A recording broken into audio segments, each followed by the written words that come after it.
I'm setting out on a personal odyssey. You see, I was born in Wales, but brought up in Essex. And now, I'm coming back. I want to get to grips with a wonderful, a magical, a remarkable country, Wales. To uncover the true spirit of Wales and the Welsh, I'm given some guidance by a hidden hand. Your quest today is to find the Holy Grail? With each new adventure, I'm set a challenge to test my Celtic credentials. This is my puffin moment. So today, I'm exploring a perfect paradise, the Gower Peninsula. Once secluded and almost inaccessible, it's one of Wales's most unspoilt regions.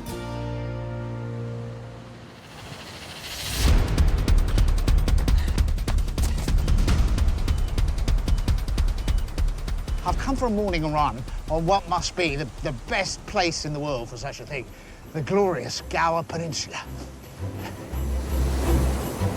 I'm starting my journey here on the spectacular Rossili Beach. It was voted the third best beach in Europe. I'd like to see the other two.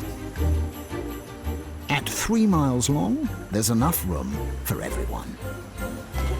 Well, almost.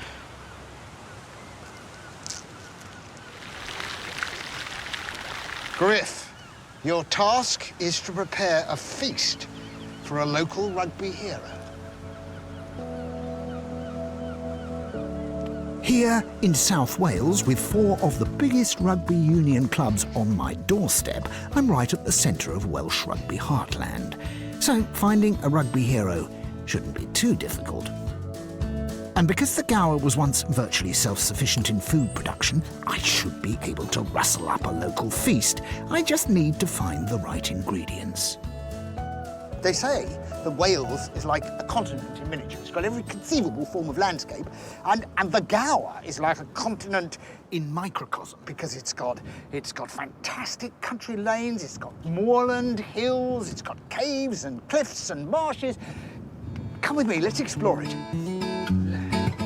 With 30 miles of the most dramatic coastline in Britain, 50 glorious beaches, 70 square miles of prime farm and common land, the Gower is a unique territory. One of the first things you notice are the wild Gower ponies.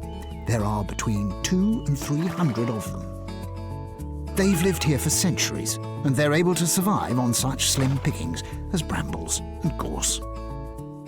They make for some of the sturdiest riding ponies in the world, so I'm going to brave the saddle. I don't know an enormous amount about horses. That's fine. They're easy going, these horses. They'll be fine, yeah.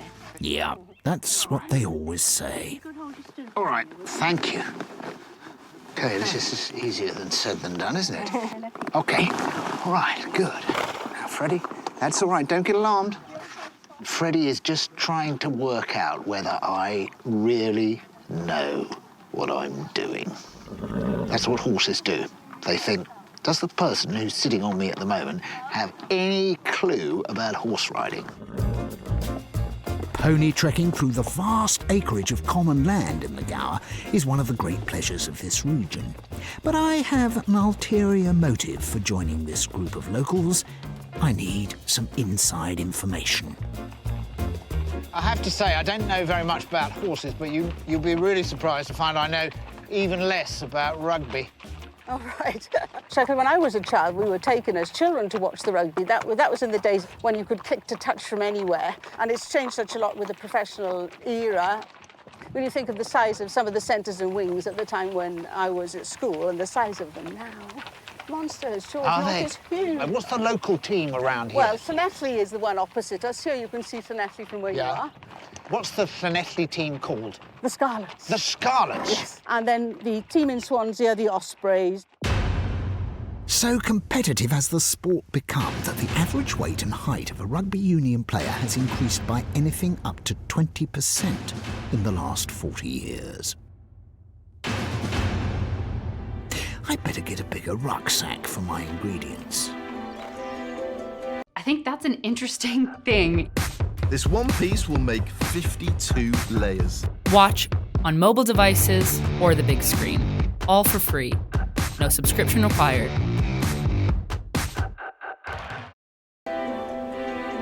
The Gower Peninsula is sandwiched between two of what were once the biggest industrial towns in the country. Llanelli to the west was famous for its tin production. And to the east, Swansea was once home of the biggest copper smelting works in the world. It was nicknamed Copperopolis. All right, thank you, Faith. That was great. Cheerio. My pony trek has brought me closer to my next destination. More than 250 ships have come to grief along the treacherous limestone cliffs of the Gower Peninsula. They're peppered with deep caves, which don't give up their secrets easily. It was in one of these caves, along this stretch of cliff, that the oldest buried human remains in Britain were discovered. They were 34,000 years old. It's not a place to get lost in. Well, there we are, look at that. A magnificent and slightly terrifying coast. And I think the idea now is for me to get a little bit closer to it. Down there somewhere is one of Gower's most famous caves. And I've heard there might be something inside worth foraging for. If I want to go down, Yeah. I lift this up. You just pull it out to the side of you and Right. leave it feed through.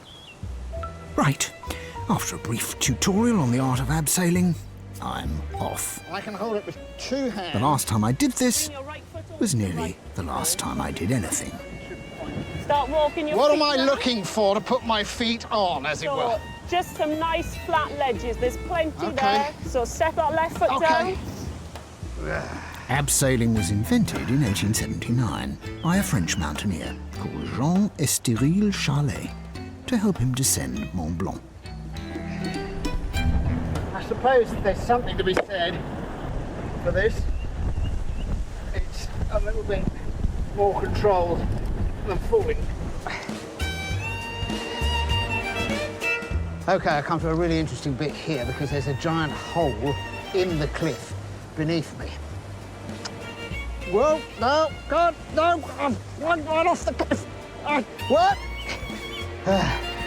OK, good. I'm on to the last bit now.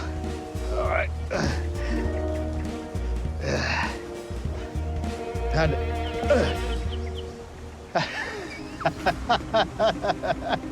Yes, that was the easy bit. Now I join local climber Andrew, who's going to take me the short distance to my real destination. As we get to the edge here, Yeah? it's just around there. It's an amazing little... This is what I've come to see. It's called Culver Hole, and it's anything up to 800 years old. Can we get in? We can, yeah. It's a bit of a tight squeeze, though.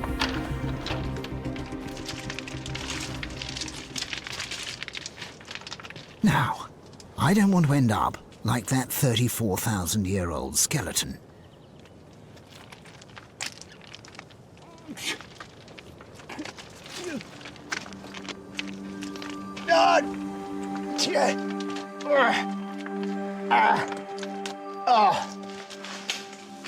Look at that.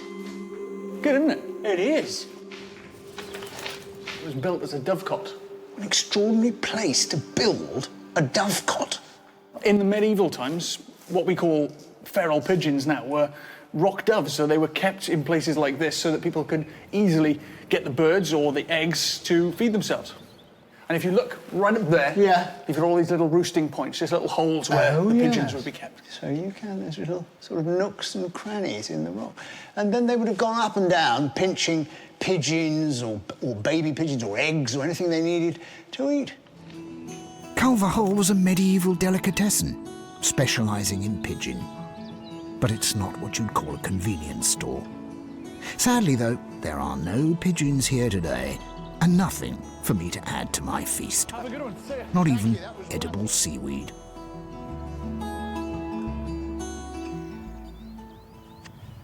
As well as the beaches and the coast, there's this brilliant ridge, moorland ridge, that runs all the way along the top of the peninsula. Cefn Bryn. This is raw, natural character. And there's nothing more raw than this.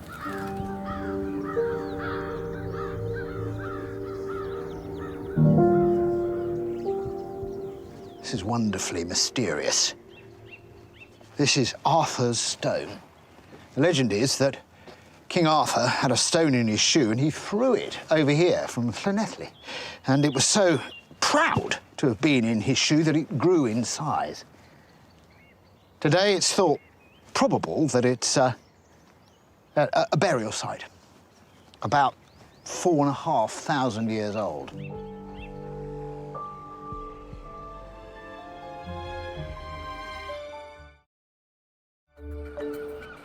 The south coast of Wales's unique Gower Peninsula is about spectacular rocky cliffs and secret caves. But the north coast is the complete opposite. Endless, flat marshlands that stretch as far as the eye can see.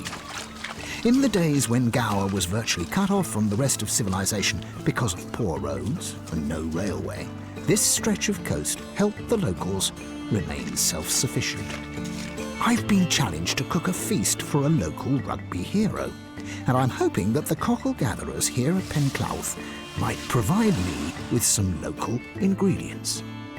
Glyn Hindman, whose family have worked these shores for 5 generations, is going to show me how it's done. See, I've got a big mud pile in front of you. See, water's running out in front of you all the time. You're not going deep? Not deep, just take top surface off. You can feel the cockles coming up. You can't be down deeper than that because it's got to breathe, so... OK, I think I get the hang of it. The cockles hide just under the surface. Look. Shh, shh. Really get ready to be an expert. Because the cockles here are spitting. See, there's one there? See? Spitting. See them? Can you see them spitting? They go... and they're feeding and they're spitting out the water. And that indicates to me that there are cockles under here. Cockles for me to harvest.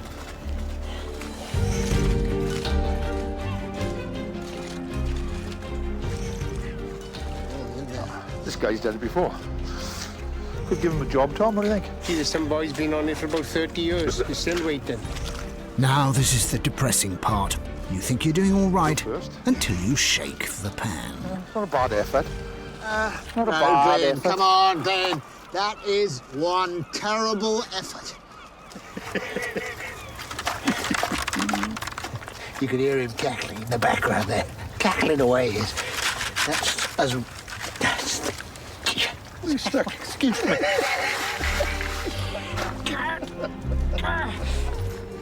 A mangled back and all for this. Glyn tells me that the vast majority of cockles are now exported to France and Spain, where there's a huge market for them. But 50 years or so ago, cockles were an important part of the daily diet on the Gower. Back then, they were gathered by women because the men would have been working down the mines. Cockles were then transported across miles and miles of mudflats on old donkey carts. Cockles are something of an acquired taste. I wondered how Glyn acquired it. Well, put it this way, when I was young, when I went to my granny's, you either ate cockles or you starved. So it was up to you. There was no option. Couldn't afford anything else. I've yet to actually taste a Penclouth cockle myself, so Glyn suggests we pop into the local chippy, where they've perfected their own way of serving them. Excuse me, about the cockles ready? OK, thanks. Thanks. Is there salt and vinegar for you? Oh, yes, please. God, they look great.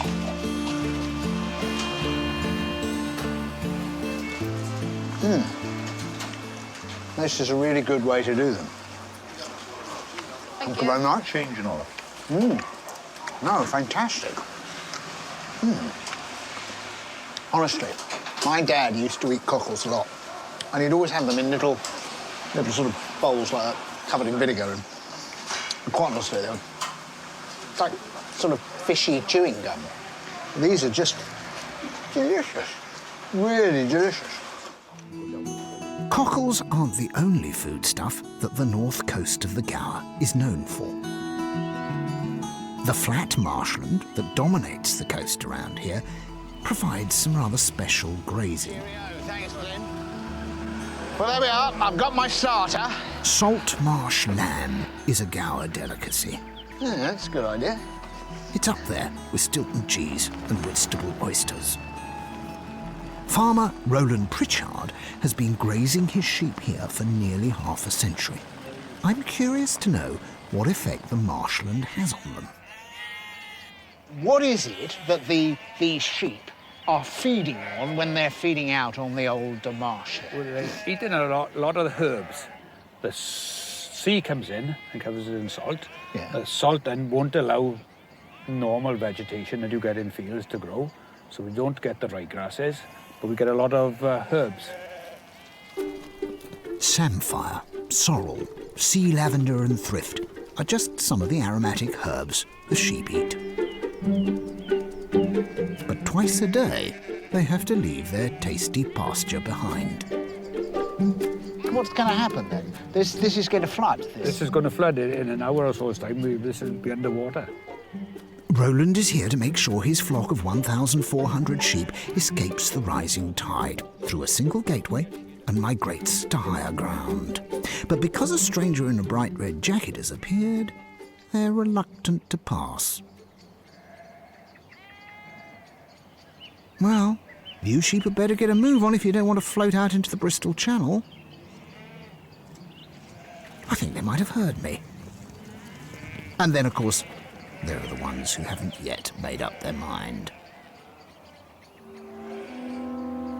Roland Pritchard's farm takes its name from Weebly Castle, which looms over the marsh. And before I leave, I invest in a succulent leg of lamb. All the best. Make sure you enjoy that. Tracking down the best of the region's local food has taught me a lot about the way of life on Gower. I've bagged my ingredients. Now it's time to head for the kitchen. Sian Rhys is head chef at Saucepan in Llanelli. That's fine. Just make sure you do the sides as well. All right, we'll do the sides as well. Good. OK, good. How's that? That's perfect. Good. I thought it was perfect. That's what I like to hear. Perfect. I'll be back with my rugby star if I can find him.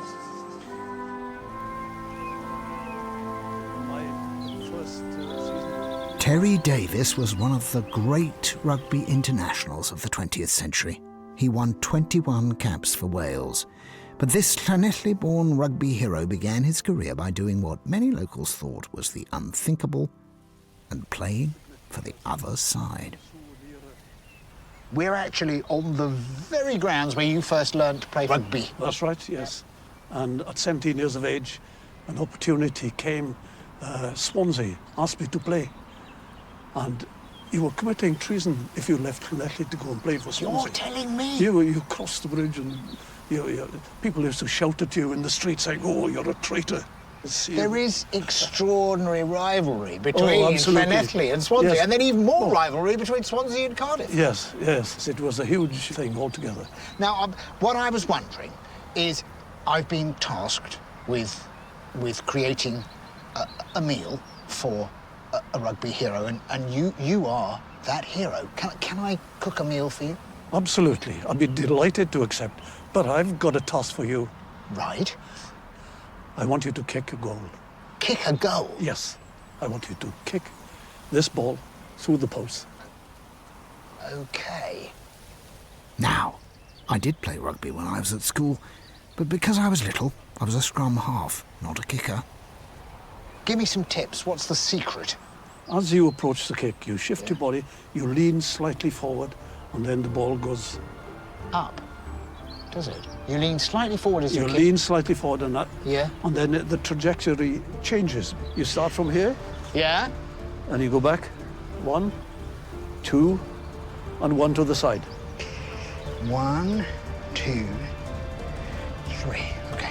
The success of my Gower adventure now rests entirely with my right foot.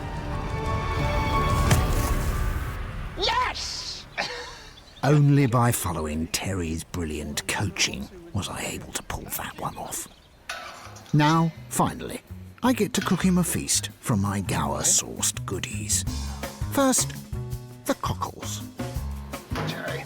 Marvellous. The cockles are not deep-fried this time, but cooked in the French style. Onions, wine, herbs, cream, cockles marinière.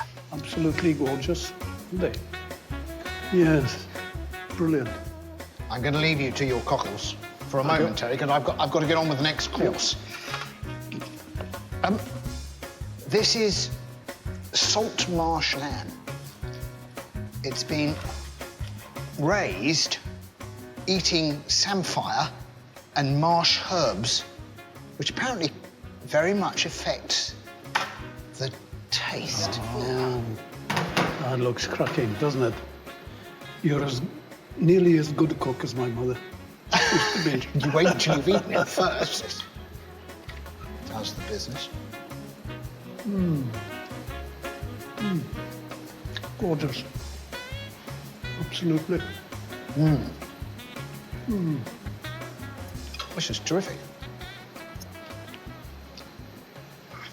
I think I fulfilled my quest, which was to cook dinner for a Welsh rugby hero. How have you coped through your life, though, with being a god amongst Welshmen? Been very difficult. Has it? Oh, absolutely, yes. Well, I hope you enjoy this meal as some compensation.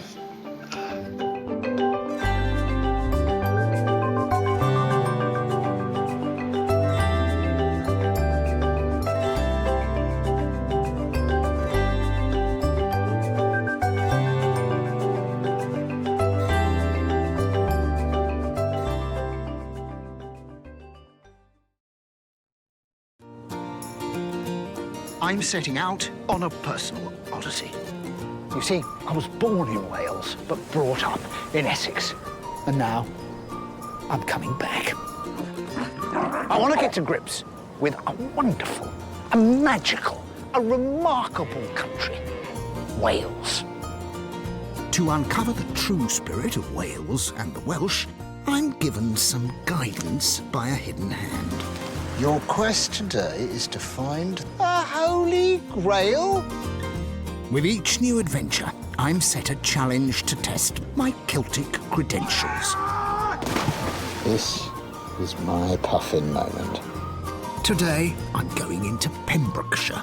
From rugged cliffs to sheltered coves, the 186 miles of coastline are the most breathtaking in Britain.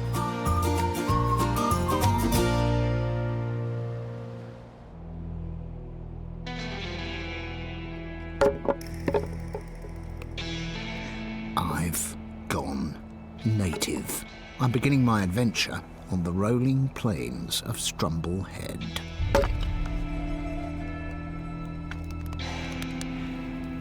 Howdy. Today I'm in Pembrokeshire, in the wild west of Wales, a land of New Age tourism and cowboys. Or perhaps I should say cowboyos, because I'm here to explore a place where dairy farming has always led the way. My mission is to find and walk a Pembrokeshire corgi. A Pembrokeshire corgi? Well, that'll be a challenge. And what makes it a Pembrokeshire corgi, I wonder?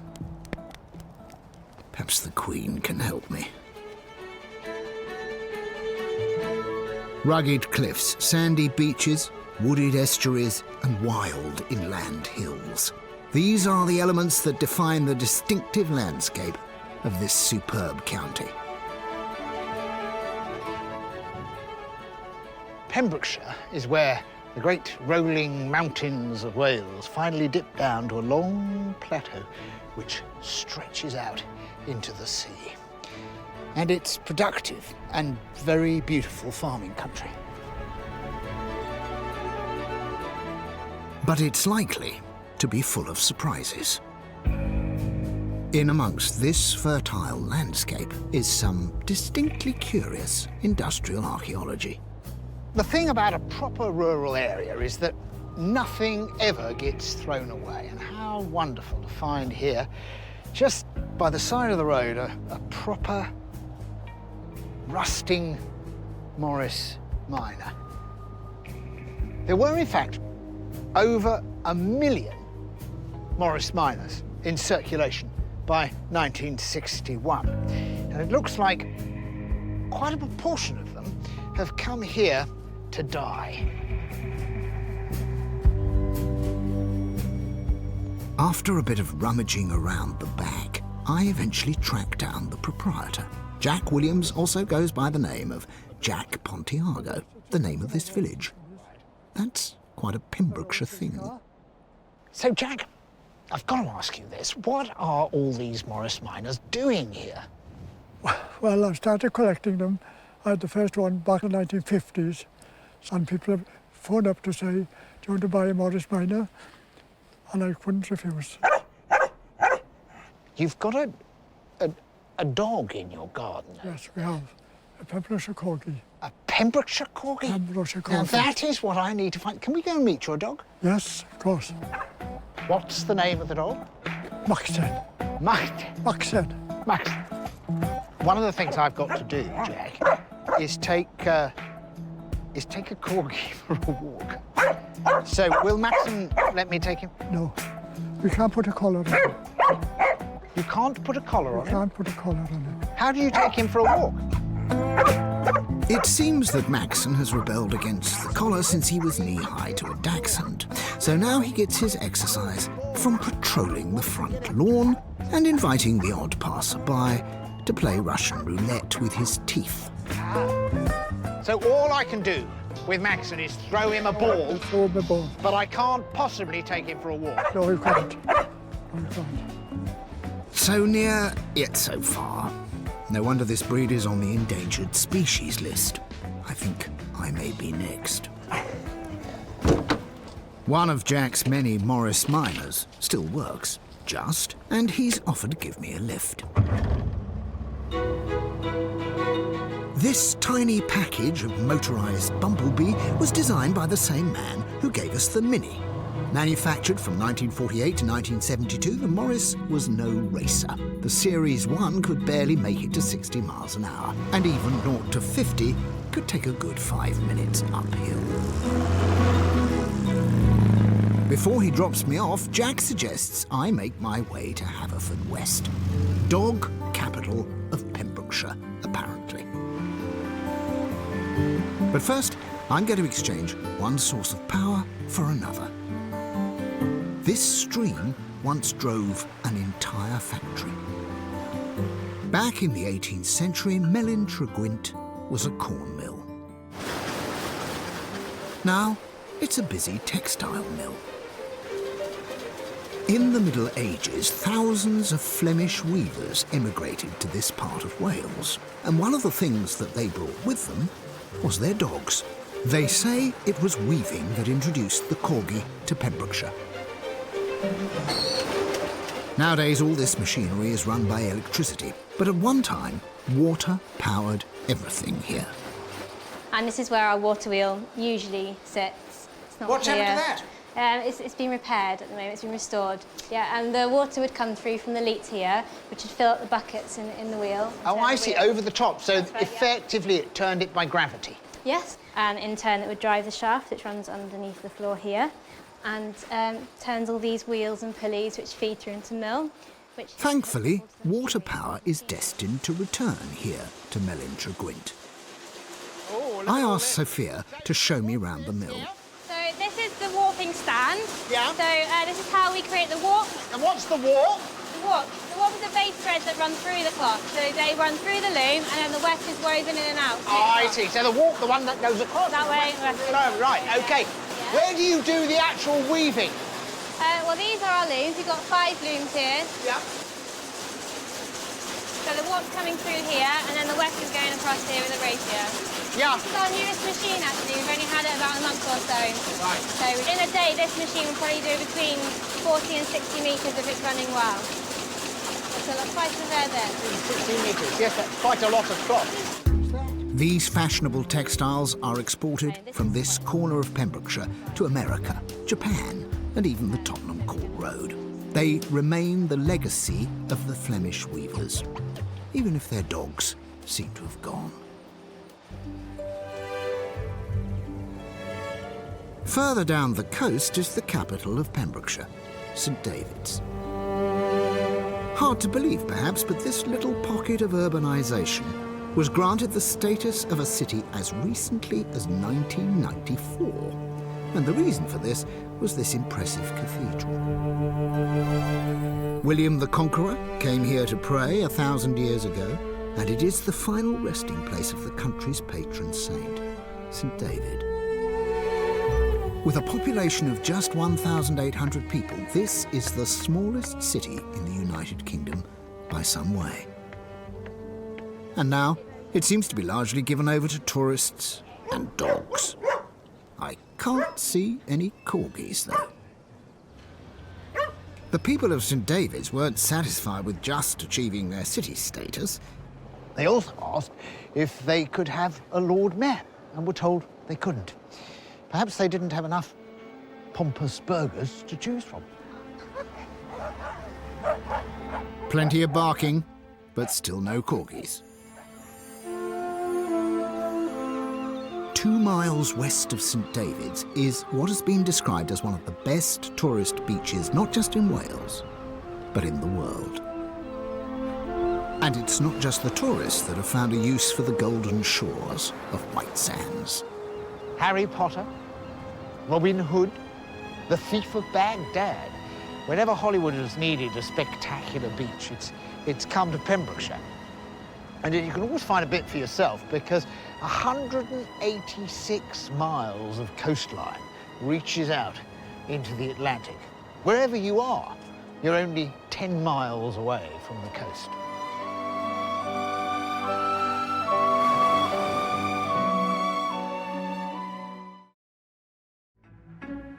We're about as far west as you can get from London here, and you might think it's remote, but over there is one of the great spaghetti junctions of seaways, because the Vikings came down from the north, the Romans came up from the south, the Normans came, the Phoenicians came. There are the huge docks of Pembroke Dock and Milford Haven. Milford Haven Waterway is actually one of the deepest natural harbours in the world. It's still peppered with what were known as the Palmerston Forts. Erected in the late 19th century in response to the potential threat posed by the French Navy, these ghostly edifices have become the Alcatraz of Pembrokeshire. Though the jagged coastline itself had proved to be an effective enough defence against enemy shipping over the centuries. So far from being a forgotten corner, Pembrokeshire is surprisingly well connected with the rest of the world. In 1952, in recognition of Pembrokeshire's spectacular coastline, a national park was created around the entirety of the county's coast. The irony is that much of the cliffs and seashore are actually completely inaccessible to most people. But there is a way around this, and it's called coasteering. Watch your footing as you make our way down, Griff. Nice and steady, no major big jumps or anything. I've joined professional coasteerers, John and Rachel, to taste the perils and pleasures of this new sport.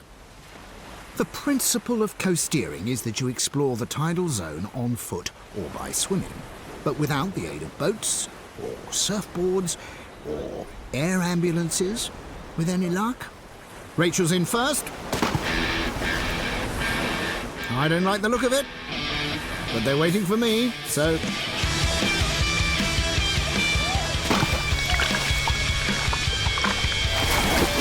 Well, that's broken the ice. This is what it's all about. Swim for a bit, then edge along the rocks. It's actually mentally absorbing because you have to be planning your next move all the time. Although you have to watch out where that move might be. Well, that looks nicely treacherous. Well, we've come about 100 yards along here. A mixture of rock climbing and diving and chilling out, literally.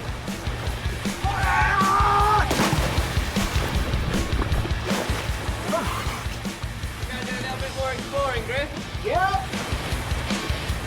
Coast steering goes back to the 1970s when it was simply called sea cliff climbing. Then, in the 90s, it really took off here in Pembrokeshire, but also in Anglesey, Cornwall, and even the Highlands and Islands of Scotland.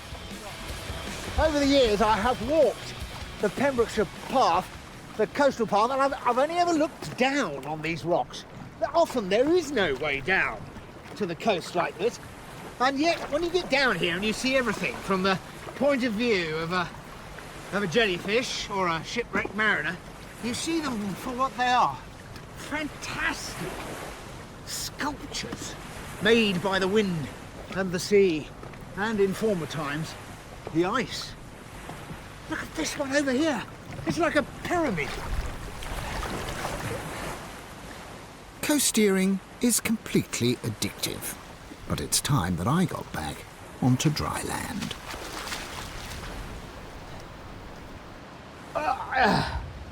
Well, I'm coming ashore here at the very spot where St. David first arrived to bring Christianity to the Welsh. And I still haven't found a corgi. Dairy farming is a crucial part of Pembrokeshire's economy. But it's not the cows or the farmer I'm after. Morning.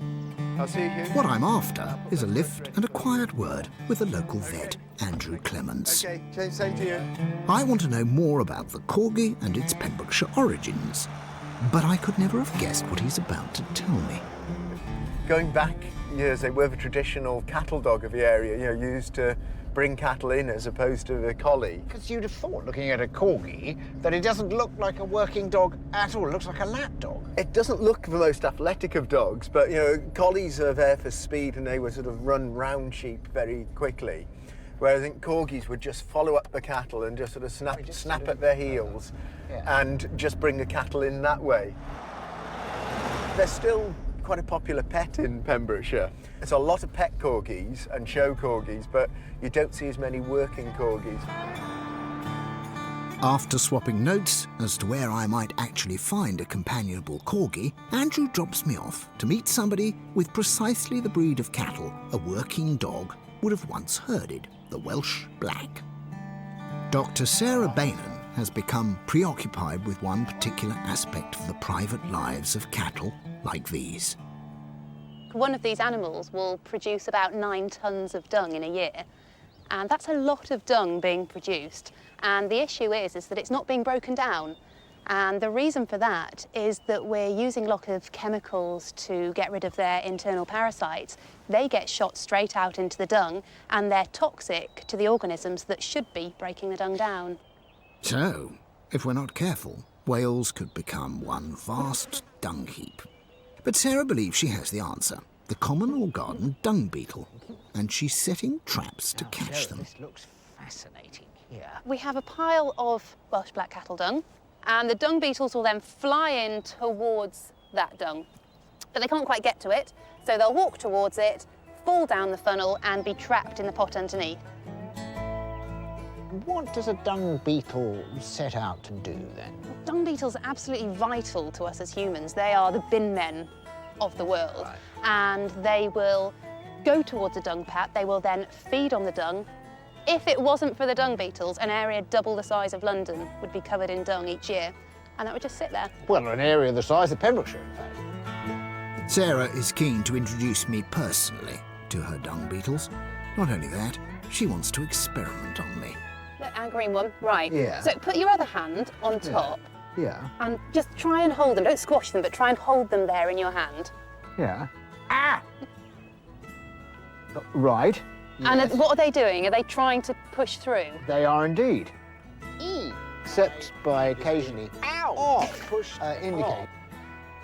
They're some of the strongest animals on the planet. And so if you scaled a dung beetle up to human size, Yes. they would be able to push 3.5 double-decker buses full of people. That's how strong they are. It's no use, I can't hold them any longer, and besides, I don't know where they've been.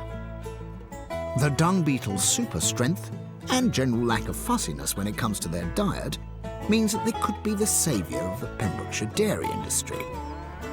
But I'm still after the little dogs that once kept it in order.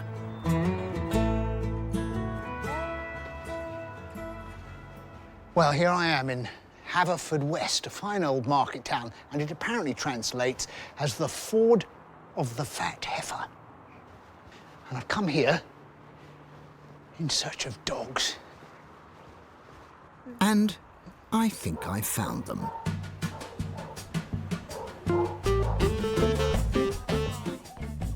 Every conceivable dog is here in the local community hall's weekly training session. It's a canine Noah's Ark. I spotted some corgis. Sue Bale and her husband Steve have been breeding corgis for many years. I'm told that just 241 Pembrokeshire corgis were registered this year, which makes the breed an endangered species in Britain for the first time. Sue and Steve had better get to work. Yes. Sue's come here to get their show dog Portia assessed by one of the judges. And so I'm looking for nice clean eyes, nice pigmentation on the nose, and I look at the teeth, I'm looking for a nice scissor bite. All in all, a nice dog. If I wanted to buy myself a corgi, a pedigree corgi... A Portia would cost you... She cost us about £2,000 to get into £2,000? the country. Because she came in from America. Really? And we had to wait 7 months for her to come in for the rabies. Right, I'm going to be careful with you, Portia. So, You're yes, worth a lot of money. And she's worth a lot of money. We call her Posh Portia. Posh Portia? Yeah. Now I've found my corgi, I need some tips on how to walk it. I've got to walk a corgi, and I realise that walking a dog is not just something that, you know, like I used to walk the dog just round the lampposts. It's obviously walking a dog is something with a certain skill and quality. Indeed. Yes. Clearly, these owners are going to spend hours learning how to control the gait and poise of their dogs, not to mention how not to trip over them. So, this is it. I'm all set to fulfill my challenge. Little did I know, however, how difficult the walking part would be. On top of that, Sue Bale has substituted mischievous Merlin for posh Portia. He can smell my inexperience. Stan, look at me. Trainer Joan Evans will pass judgment on my performance. Okay. And when Merlin? you're ready? Thank you. OK, come on. Come on, Merlin. Come on, walk. Good boy. Walk with me. Walk with me. We've got to show you. Show you. Yes, we have. That's it. Good. Walk. Walk. Round we come. Come on. Round, round, round. No, no. Come on. Come on, Merlin. That's it. Good boy. Good boy. Walk, walk, walk. Walk, walk, walk, walk. Round, round, round. Walk. Walk. There we are. And round we go again. And go and round. Now stand. Look at me. Come on. Look at me. Look at me. Look at me. Yes. Look at me. Look at me. Look at me. How's that? Not too good, I'm afraid. The dog was OK, but you need a bit more practice. Right. Well, there we are. I'm afraid I utterly failed to walk a corgi. But I suppose I did walk Pembrokeshire.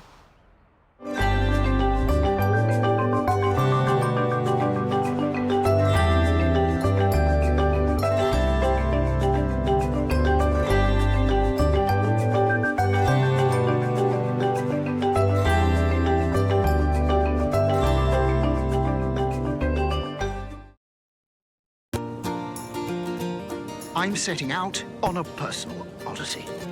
You see, I was born in Wales, but brought up in Essex. And now, I'm coming back. I want to get to grips with a wonderful, a magical, a remarkable country, Wales. To uncover the true spirit of Wales and the Welsh, I'm given some guidance by a hidden hand.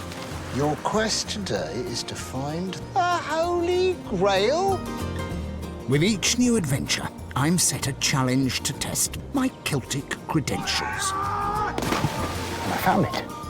The Snowdon, really. Today I'm going into Anglesey, Wales's largest island. Its rich and fertile landscape earned it the nickname the breadbasket of Wales.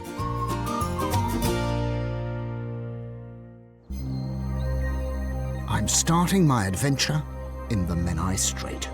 This fast-moving channel of water separates Anglesey from the mainland, and right in the middle is the tiny island of Gower. It may seem an odd place to spend the night, let alone actually live. But when it comes to catching fish, the island once provided a constant harvest. The whole house is like a boat. But it's a boat that never goes anywhere. Morning, Peter. Good morning, Griff. This is the fish trap, is it? This is it. Extraordinary. I was expecting some sort of little net. Well, it's a big structure. How does it work? There's a narrow bit at the back. Yeah. And the fish all get swept in on the tide. Right. And there are slats at the back. When the fish come over those, they can't get back out again. How long has this fish trap been in this place, then? It's been here about 400 years. The first licence was issued by the Bishop of Bangor in 1590. Well, what sort of tonnage of fish do you catch in here on a good day, then? It has caught on its day 30,000 herrings in one tide. 30,000 herrings in one tide. I can't help noticing, actually, that you've caught something else in your fish trap down here. Do you get a lot of messages in bottles? Not too many. All right. Oh, I got it. Got it. Yeah. Ah. Here we are. Let's put that down. Have a look here. Ah. Good morning, Griff. Don't leave here without enjoying the most heartwarming sight in Wales. Your quest today is to find a puffin.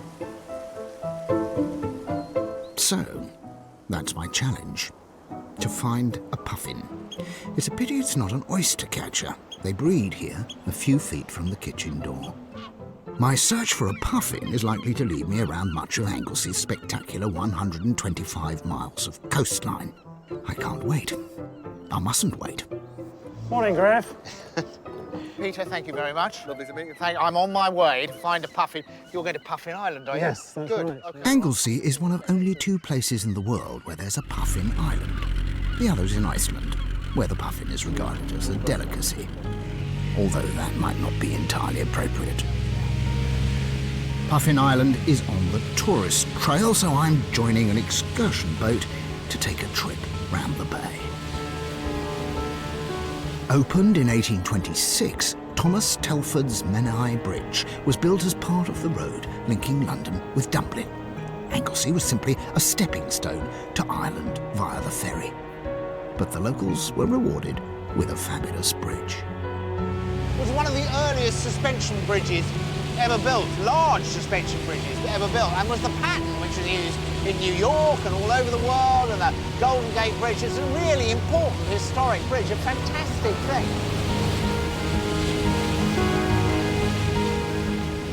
The northern end of the Menai Strait is almost 5 miles wide.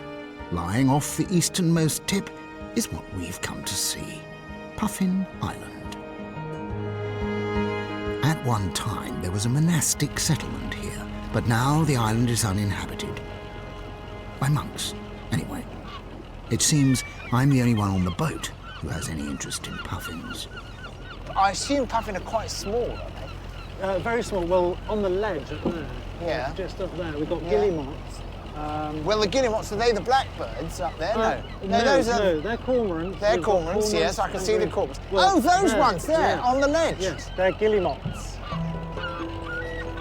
The one flying across in front of us, that's a razorbill. It's a bit darker than I see it, the guillemot. there it goes, look. There we are. Yeah. And it's got a little white streak on its bill. Yeah, a look little at red that leg. guy go across, but it's not a puffin, is it? What sort of an island is it to call itself Puffin Island and not have a puffin on it? It's got every other conceivable form of seabird that's congregated here, but not a puffin. Charles the boatman tells me that actually thousands of puffins used to live here, but at the end of the 19th century, a colony of shipwrecked brown rats came ashore and ate the lot. Perhaps they were on passage from Iceland.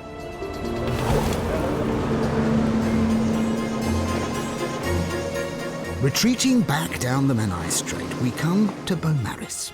It was built as one of the iron ring of castles around North Wales by the English monarch Edward I to control those pesky Welsh.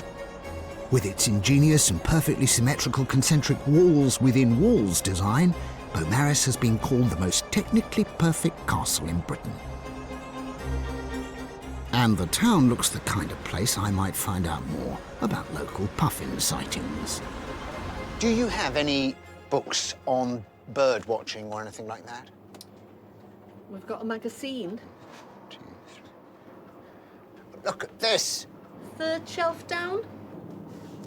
Tractor and machinery. Very tempting. Third down. Here we are.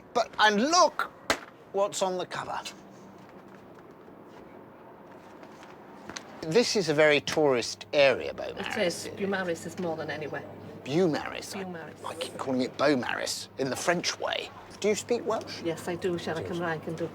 The only Welsh I ever heard regularly was Bach, because when I was very naughty, my father would say, "Oh, Griffith Bach." I always thought Bach meant darling. You see, that's how... Bach is small. Does it? Right. Yeah. OK. Oh, small Griffith. Wonder what he meant by that. Beaumaris is a delightful place for sure, but it's devoid of puffins, big or Bach. My bird magazine has told me I might find them at South Stag. It's on the coast, but round the other side of the island. So I need to get on. Apparently, the puffins are only there for 4 months of the year. The Menai Strait has some of the freshest, saltiest seawater you'll find in the British Isles. It's flushed twice daily by the Gulf Stream, and that's the reason this man, David Lee Wilson, is stood knee-deep in it.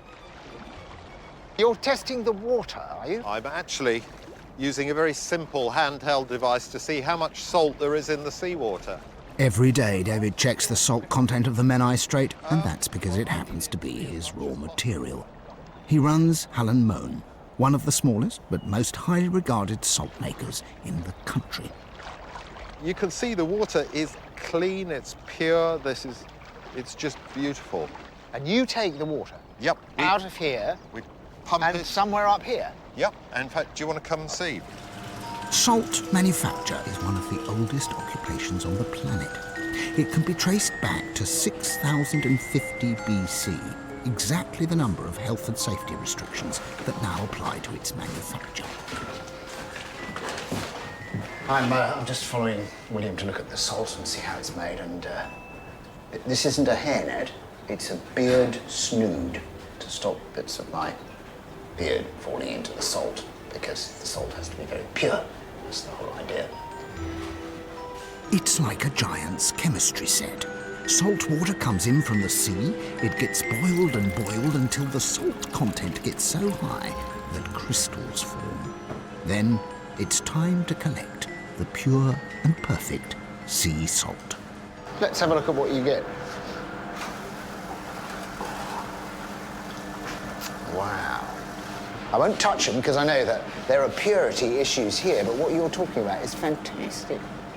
Pure, like snow. Snow and ice. These extraordinary crystals change hands for more than 30 times the cost of standard salt. But the texture of the white flakes and the intensity of the flavour are such that condiment connoisseurs don't mind the extra. In exchange for my becoming a salt snob, David Lee Wilson offers me a lift, as long as he can introduce me to the fabulous flora and fauna of the Anglesey hedgerows. You're here at a great time of year. The cow parsley is just beginning to come up, and we've got lots of early purple orchids in the lanes around here, and you can appreciate them at this speed. Anglesey has such a rich and diverse range of wildlife that there are no less than 62 sites of special scientific interest spread around this island. The average hedgerow is a sweet shop of botanical goodies. But it's puffins I'm looking for, not flowers.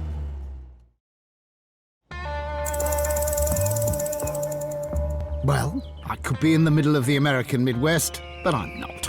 I'm in Anglesey, and I couldn't resist a peek at one of the most eccentric attractions on the island. Tackler Tide is a nostalgic wonderland of barely remembered logos, seductive curves, stylish grills, and truly distinctive rear ends. And rather scarily, I spot something from my own youth. My father's car. But all this fades away in my rear view mirror when I mount the stairs. Tractor heaven. How are you? There is nothing proprietor Arvin Williams doesn't know about tractors. Now, as it happens, I have a confession to make. I bought myself a Massey Ferguson a long time ago, and this is the one, I think. It's a TA petrol paraffin, this one. Is it? About 1956, 57. All right, well, mine's a diesel, 1963. You've got a Massey Ferguson 35. OK. Yeah. Well, I stand corrected. Is this the Series 1 over here? This region is actually famous for another off-road vehicle. The Land Rover was conceived here in Anglesey in 1947, and Arvin has one of the very first models ever built. So how many of these original Series 1 did they make? My God, there's about 500,000, wasn't there? Plus, I think 90% of them are still going around the world. It's reliable. It's a bone shaker. It's drafty, but it's a Land Rover. Does this one goes, does it? Of course it does. Hang on a bit. That's it. OK. Based on the American Jeep, the Land Rover owes its existence to the rugged landscape of Anglesey. Has that got into second? Of course it does. Good. I don't seem to have a mirror, so I'm going to look behind me. Whoa! I'm looking for an indicator. Is there an indicator? Oh, there is. Oh, good. Now, the only downside to the old Land Rover is that it actually doesn't go very fast. We'll be overtaken by a bicycle now. 60 years on, and more than 4 million vehicles later, the Land Rover is one of the most successful modes of transport ever designed. But I've come to see one of the most extraordinary sights on Anglesey. St Coivan's Church is at least 800 years old, and the fact that it's still standing is its most notable feature. When it was first built, it was on the mainland of Anglesey. It's a short distance from Aberfraw, then the bustling medieval capital of North Wales. Over the centuries, the capital moved elsewhere, but so did the land. The shore eroded so badly that by the end of the 19th century, all that was left was a little oval island, and on top of that, a church. So up went a rugged sea wall to prevent the land and the graves in the church from being washed away. By the 20th century, modern conservationists decided that the best way to protect this ancient building was an ancient technique. They lime-washed the walls. Yes, that's me joining the decorating team. Lime is weird and dangerous, hence the health and safety. Lime wash would almost certainly have protected these walls when they were first built 8 centuries ago. This church has come full circle. St Coifan's ancient walls are a monument to a modern Anglesey and demonstrate that previous times here are as valued as present ones.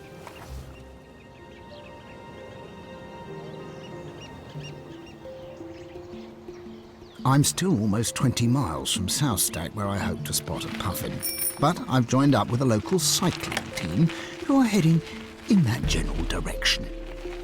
We've just left Aberfraw. I'm on my way to Llanfeusant, and I'm going there to visit a mill now, because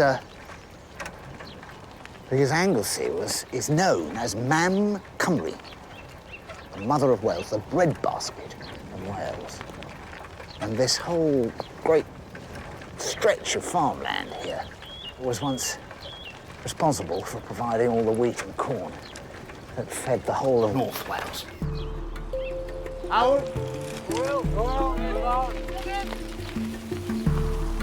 There were once more than 50 windmills scattered over Anglesea's higher ground. Now there's only one in working order in the whole of Wales. Llennon Mill was built in 1775 for the sum of £550. In those days, that was a lot of bread to make bread, and a reminder of the importance placed in the simple act of milling wheat into flour. Floyd Jones the miller has promised to take me on the final grind to South Stag. But first, I've got to help him secure the mill for the night. One of our important tasks is to tie up the sails. Otherwise, the mill might start turning again and cause damage. So you stand further back. Yeah. And give it a good swing. All right. I can see this is a knack, isn't it? That's it. It's the miller's knack. Miller's knack, yeah. 1, 2, 3.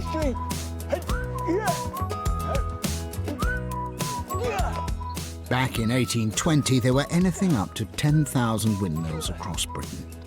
We think wind power is a modern invention. Oh, nearly. Go on. That's it. Oh, I get that idea. That's it. Yes! Yes! Having finally and rather unconvincingly passed my initiation test, I'm invited to share the view from the top of the mill. I've heard that you can see South Stag from here. We're that close. Yeah, that's it. All right, good. So you're looking at Anglesey now in its best, really. So you can see all of Anglesey. Right. So you can just see Holyhead there. We want to go just the other side of that, and that's where the puffins are. And you think we'll see puffins? We'll see puffins, yes. Anglesey is the 5th windiest place in the United Kingdom, and I suspect Lloyd's Mill is the windiest spot in Anglesey, because over on the next hill is the liveliest wind farm I've ever seen. I'm not sure that the modern wind turbine is a patch on their 18th century cousins, though. Give me a proper windmill any time.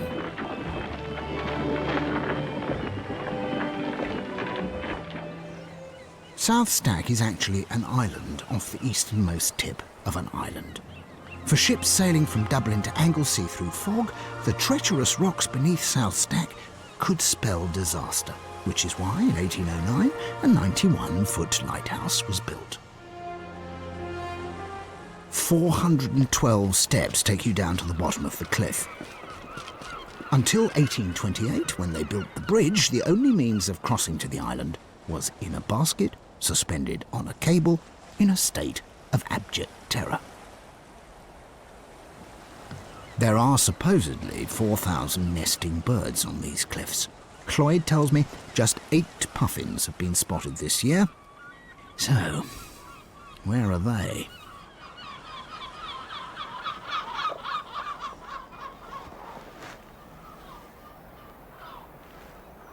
Do you know, I don't really care if I don't see a puffin. This is incredible. This is like being in the Galapagos Islands. Gulls just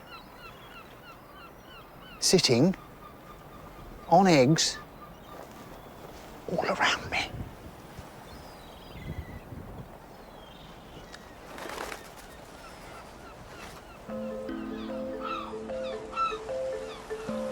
Keepers manned this lighthouse until 1984. Then it went automatic. Now it's controlled by a computer in Harwich, 360 miles away. Is this an entirely fruitless journey? Luckily, there's a tour guide to light my way. Hello there. Hello. Pleased to meet you. Nice to meet you. My name's Martin. Martin, nice to meet you. Now, you know, the reason I've come here is to find a puffin. A puffin? I've been looking all day unsuccessfully. Well, I'm afraid you won't find them on the island, but if you make your way back, when you're ascending the steps to the first bend there, where the large rock is, that's where we have our puffins.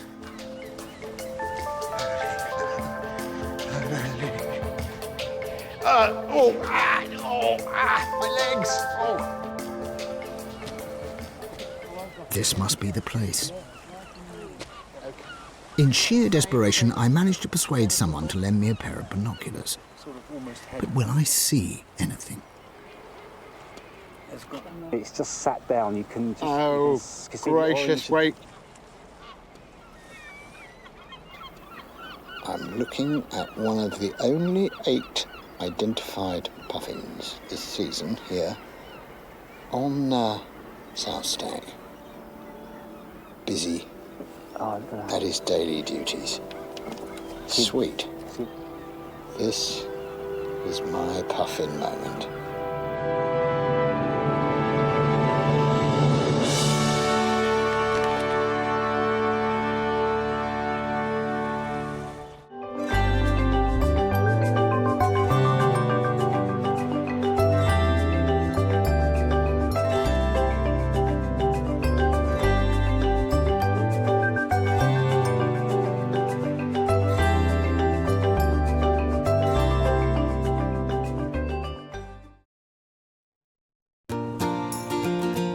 I'm setting out on a personal odyssey. You see, I was born in Wales, but brought up in Essex. And now, I'm coming back. I want to get to grips with a wonderful, a magical, a remarkable country, Wales.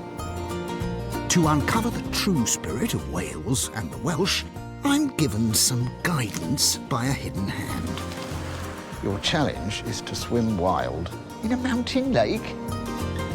With each new adventure, I'm set a challenge to test my Celtic credentials. I found it.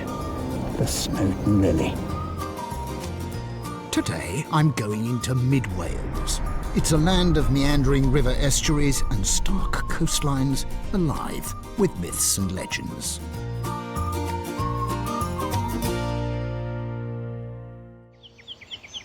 But my day begins deep in the woods.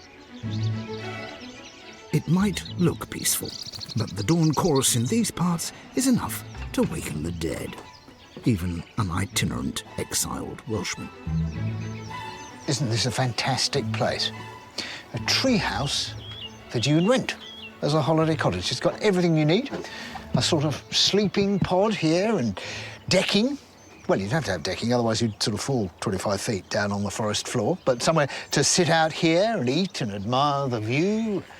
Look over here. Look at this. You see? Every modern convenience. What does that say? Griff, your quest today is to find the Holy Grail. A Holy Grail? I get a quest every week to get closer to my Welsh roots, but really, I'll need time to think about that. The Holy Grail was the cup that Jesus drank from at the Last Supper 2,000 years ago.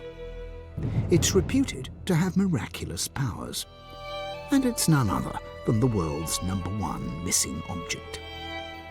But people far more dedicated and virtuous than me have been searching for it for 1,000 years or more, and most of them perished.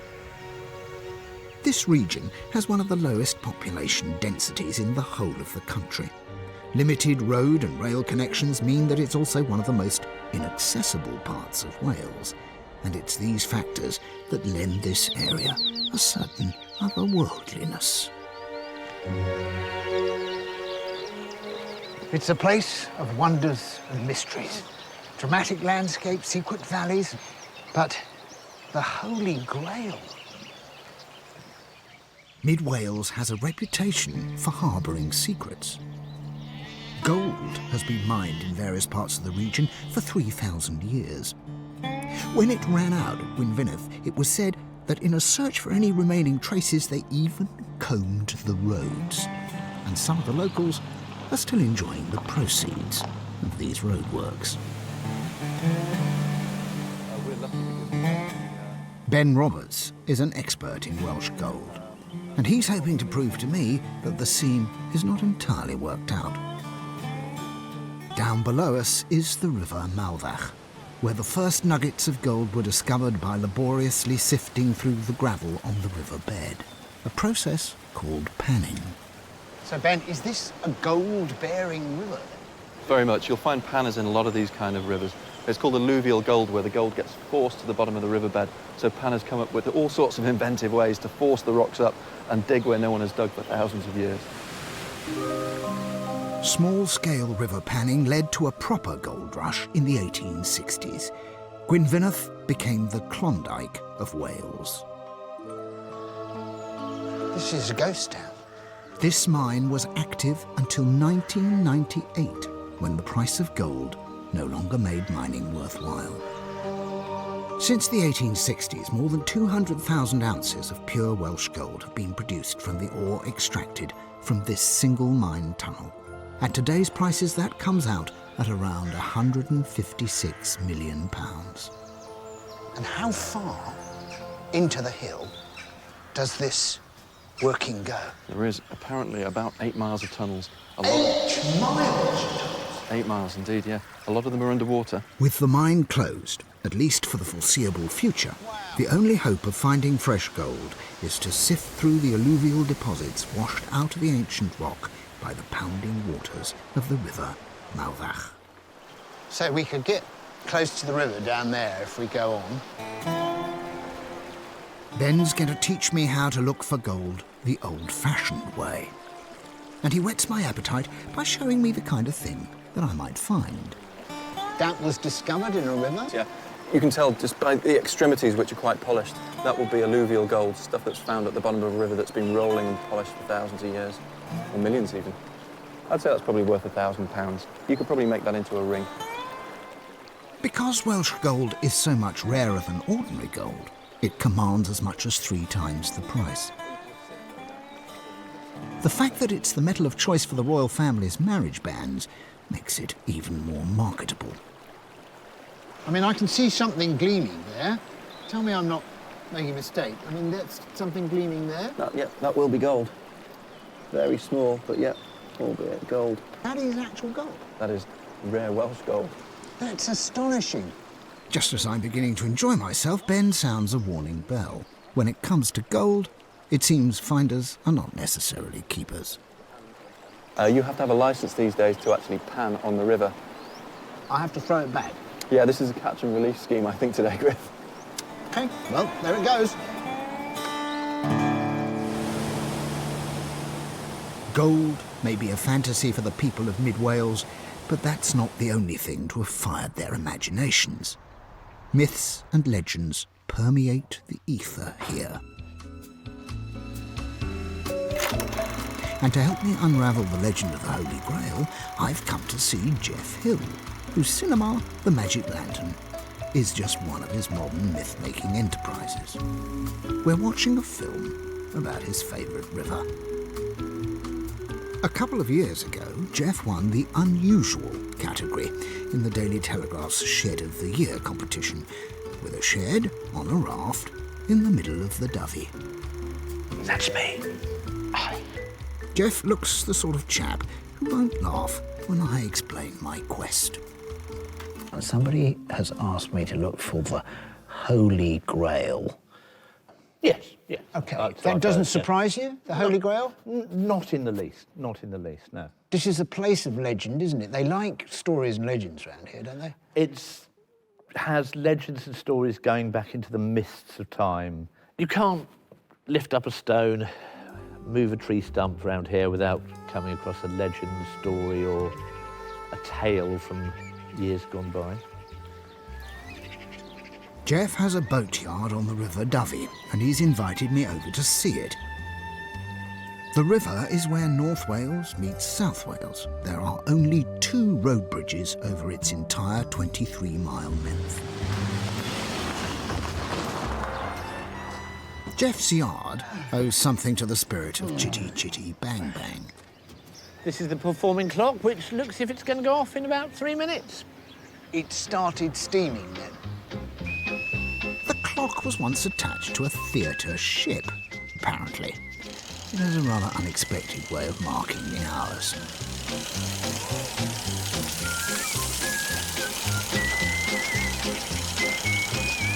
I salute you, sir. How fantastic. Giles, the boatman, has been ordered to take me out to Jeff's raft. But without Jeff. And I'm glad to see that he's doing it and not me, to be brutally honest. I certainly want to bounce up and down on it. It's extremely dangerous, and the chances of getting wet are really quite high. Jeff's most recent addition to his raft on the River Dovey is a trampoline.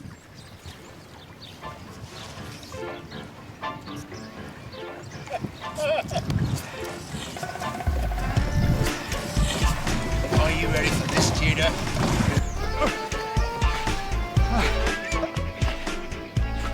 It's entertaining if you're 5 or 6, and moderately disagreeable if you're 59. I suppose the next step for Jeff and his 101 daft uses for a raft on a river would be to install a swimming pool in one. If Jeff could suddenly produce what he claimed was the Holy Grail from behind his back, I think I might actually believe him. Here's hoping. I've reached the massive estuary at the end of the River Dovey. I'm looking for the legendary Holy Grail. It's famously been missing these last 2,000 years, but I'm sure I'll find it somewhere. Legend has it that there was once another land that filled the massive Cardigan Bay called Cantre Gwaelod. Long since sunk beneath the waves, this was the Welsh Atlantis. The legend has it that this was once the most fertile of secret countries. But there was a gatekeeper who had to keep the sluice gates of the sea wall shut. And one night, during a storm, he was at a party in Aberystwyth. And unfortunately, as is often the way in Aberystwyth parties, he drank a bit too much and he didn't notice the storm, forgot to shut those sluice gates, and the whole place was drowned. All the villages. And sometimes at night, you can hear the sound of the bells in the drowned churches ringing.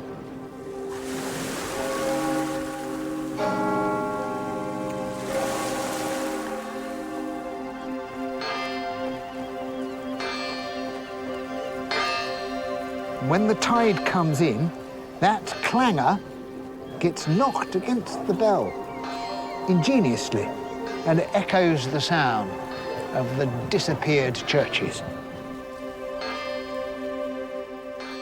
Maybe the legendary Holy Grail found its way into the legendary land of Cantre Gwaelod, which is why nobody can find it.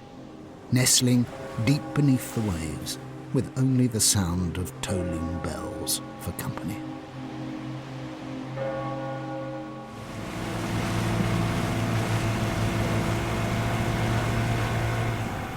Thanks to Will, I'm now on the way to the other side of the estuary to have a look at another thing that kept this legend going. Okay, off we go. I'm keen to find out if the legends of this region connect together, and if so, whether or not they might lead me anywhere. South of the Dovey, the coastline continues with a long, broad, shingle beach of an area once voted the best in Wales to live. This shoreline is part of the Coast Path, an 870-mile walk that takes you around the entire coast of Wales.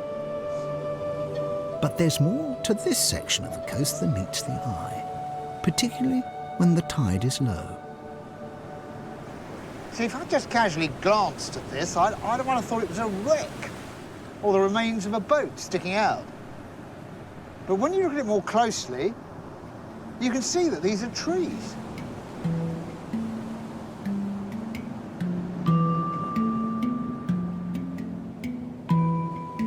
There's a whole root system sticking out here. And this must be the peat that they grew in. This is a a forest that was inundated by the sea some 4,000 years ago at the end of the Ice Age. It's not difficult to see how people coming across these things would think that there must be a legend to explain it, and you can see why they thought that there was another country which had been drowned by the sea. And in fact, there were people living here, and they know that because a little while ago they exposed one area of this peat and they found human footprints in it. These footprints could be between 3,000 and 4,000 years old. I'm heading south to Aberystwyth, the uncrowned capital of mid-Wales, and the only town of any size for almost 70 miles.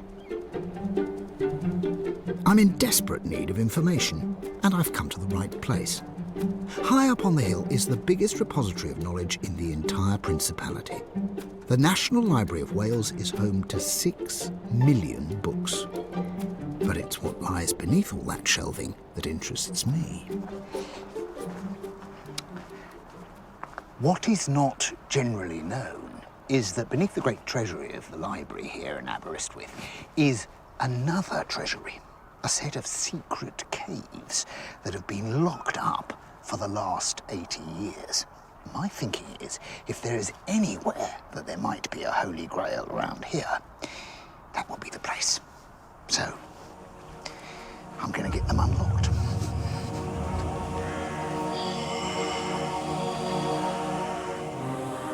There we are. This is it. And I've got Russell and Alan here to help me open it up.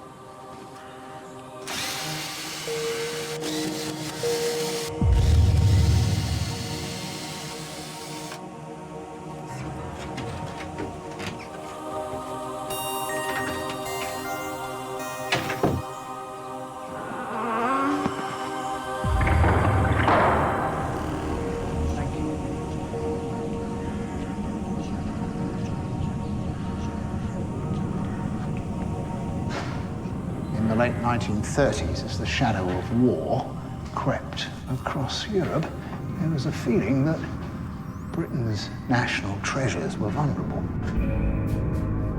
So they gathered them together and they brought them to this purpose-built vault.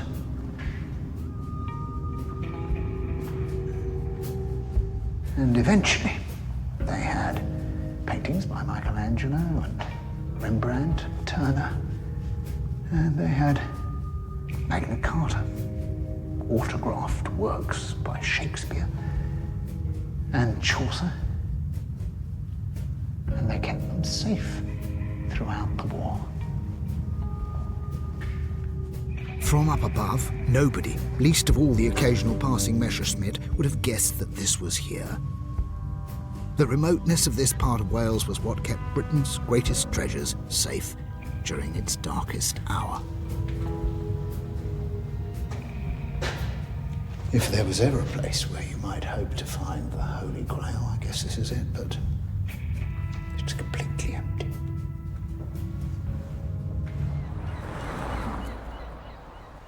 Aberystwyth is home to one of Wales's biggest universities. Its population almost doubles during term time. After miles of remote countryside, I rather need a street and a bookshop. And now I think I've stumbled across a major breakthrough in my quest. Yeah, now that's interesting, because apparently there is a connection between this part of Wales and the Holy Grail, because the Holy Grail was taken to Glastonbury, and from Glastonbury to a place called Strata, Florida, which is just south of here, and then from Strata, Florida, it went to a house called Nanteos, which is near Aberystwyth. In fact, Nanteos is less than 5 miles away, so I opt for the quickest, cheapest, and most aerobic form of transport. In the past, this out-of-the-way region of Wales had a bit of a reputation for out-of-their-heads people. Hippies, artists, rock and roll musicians. whatever. And I think they may have left their mark. All these towns used to be just grey pebble dash against a grey sea, and then somebody got out the paint box and they've gone green and yellow and violet. Hey, man, wow.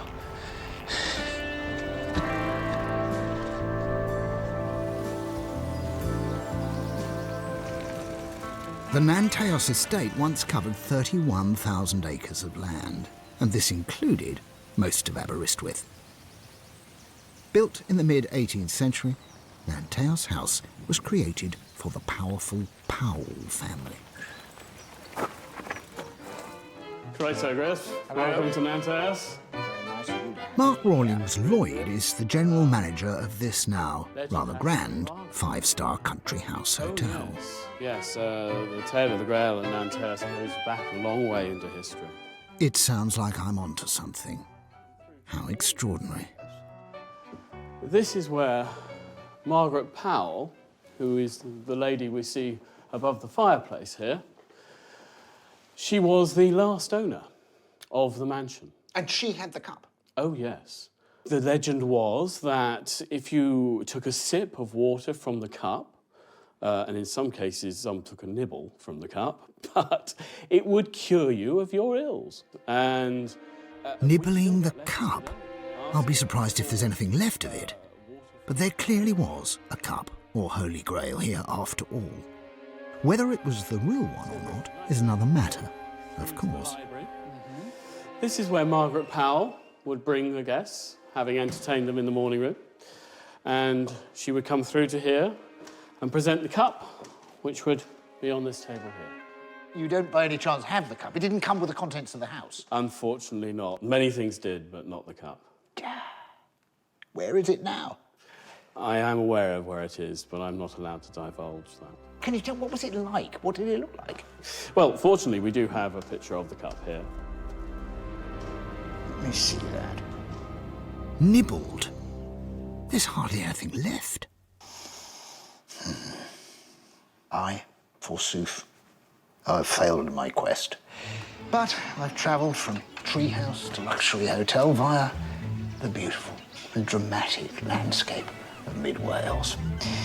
And like many knights of old, it's not the actual finding of the Holy Grail that's so important, I think, as the actual looking for it. And quite honestly, when you see this is what it is, you can see what they meant.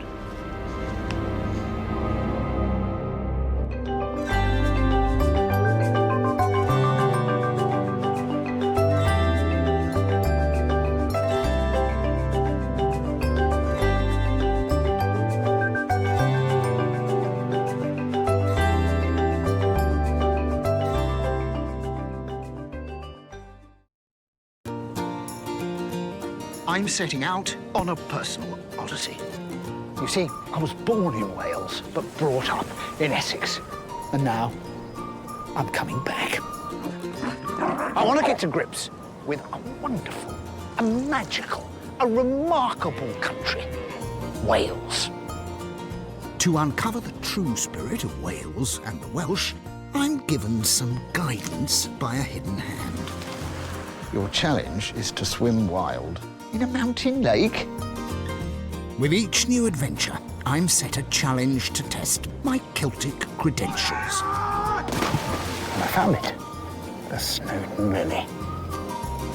Today, I'm going into Conwy County, from the foothills of Snowdonia, glorious Llandudno Riviera. This is a land of contrast.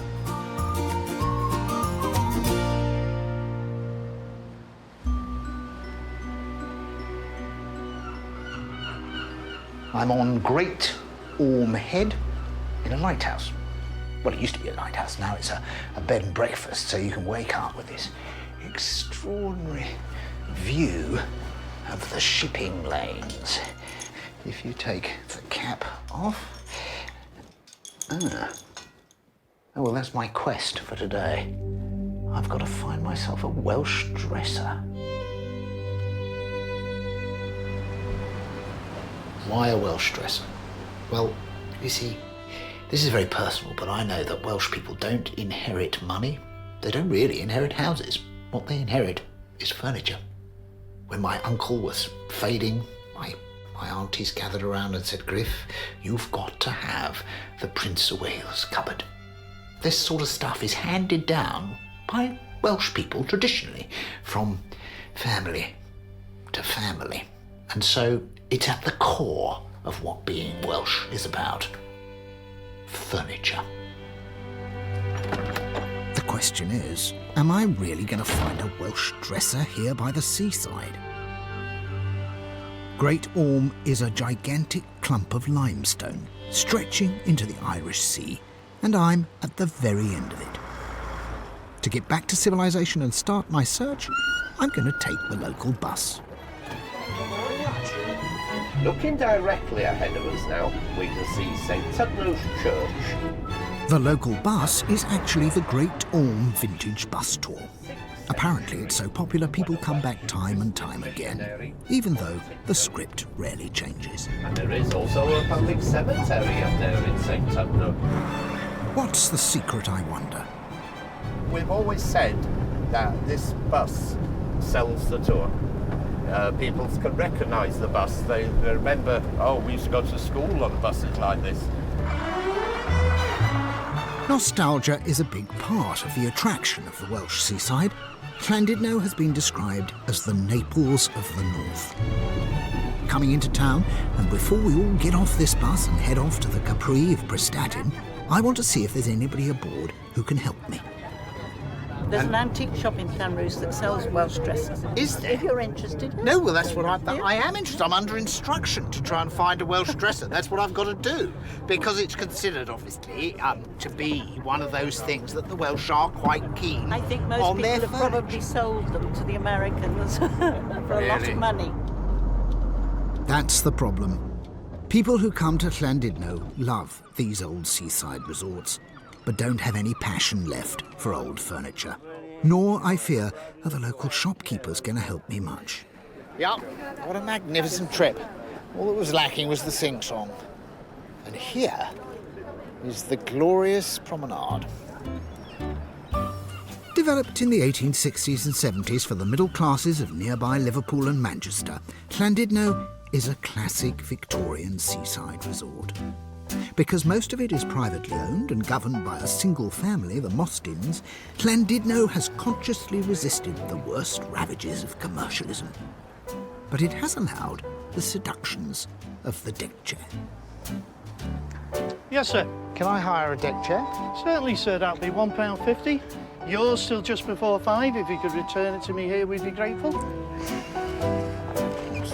Assembling a deck chair is one of the great remaining challenges of the British seaside holiday. That's a bit weird.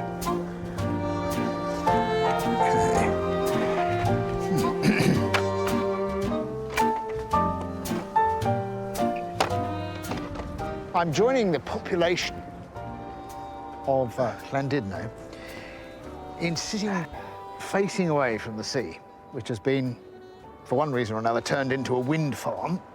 The traditional view, that way. Except if we sit this way, we can watch the population parade back and forth on the promenade, which is what a promenade was designed for. Llandudno took the title Queen of the Welsh Resorts back in 1864 to mark it out from all the less majestic resorts along the north coast. And it seems to have worked, because it's now the largest seaside town in all of Wales. Now, I've managed to get myself a little book all about the Welsh dresser. That's a North Wales dresser there. A highly decorated one called a Christmas tree dresser, because it has extra inlays, bits of wood. But here, this is a typical Welsh dresser from this area itself. You see, Welsh dressers were originally bought for Welsh farmhouses, where they were a major Welsh investment. Often made to order, they tended to stay in the same family for generations. They were designed for a practical and essentially rural existence. What becomes abundantly clear is I'm not going to find it under any circumstances in Llandudno, because Llandudno wasn't even in existence when this dresser was made.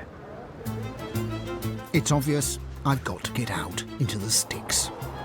So I'll do it up for you. Motorbikes are popular around here, and it's easy to see why. Conway has wonderful switchback roller coaster roads, and you don't need a ticket to ride. From the pleasure beaches on the north coast to the verdant fields of the interior, Conway is a surf and turf county. I'm on the lookout for a typical country village. And this fits the bill perfectly. Llangorniw has a picturesque pub, pretty cottages, an ancient church, and yes, an antique shop that's actually open. I'm hoping an old family might have decided to sell off some of its heirlooms. I'm intrigued by the local names on the faces of these clocks. These are very small towns, Llanrwst and Abergele. I mean, they're Yes. almost villages. Yes. But yeah. both of them had a cabinet maker who could make a clock like this.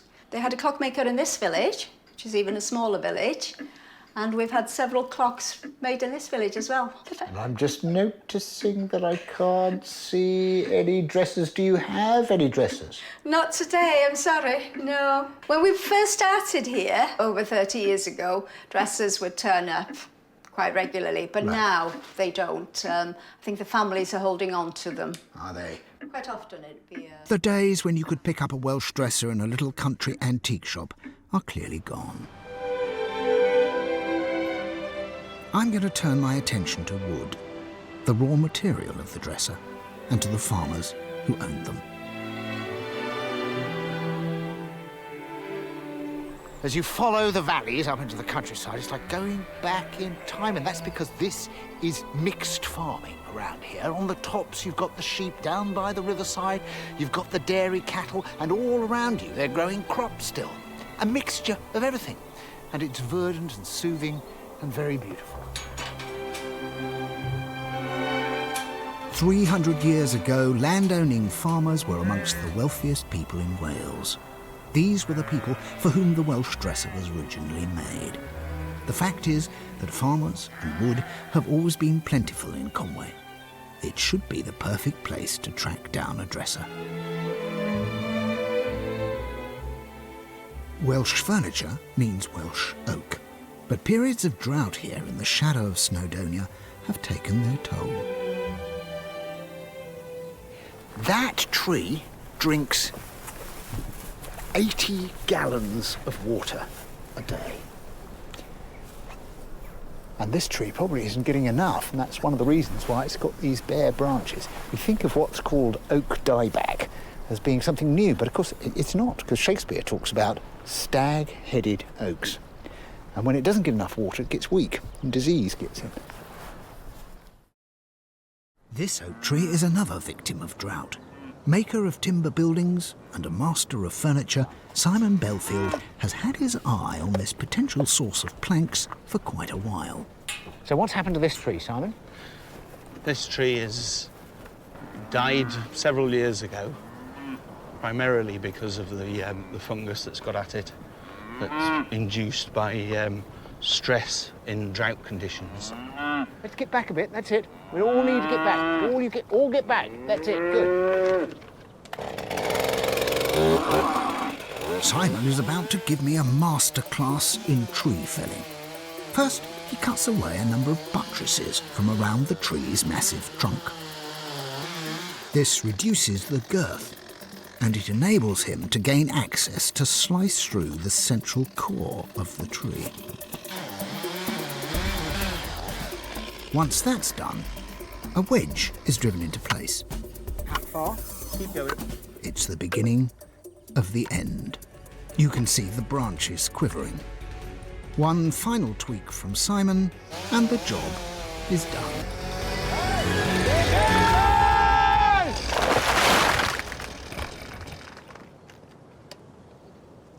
There are over 15 million trees in Wales, and that doesn't even include the forests. Wood is big business here. You realise what a massive thing it is when it falls. And what you, as somebody who builds green oak buildings, timber buildings, this is timber here. This is really, really good oak inside here. And just because it's dead, it doesn't matter? It hasn't rotted through or anything? It's absolutely solid? No. Simon can't resist showing off his chainsaw skills. Needless to say, this isn't something I'd recommend you do in your front room. Or anywhere else in the house, come to that.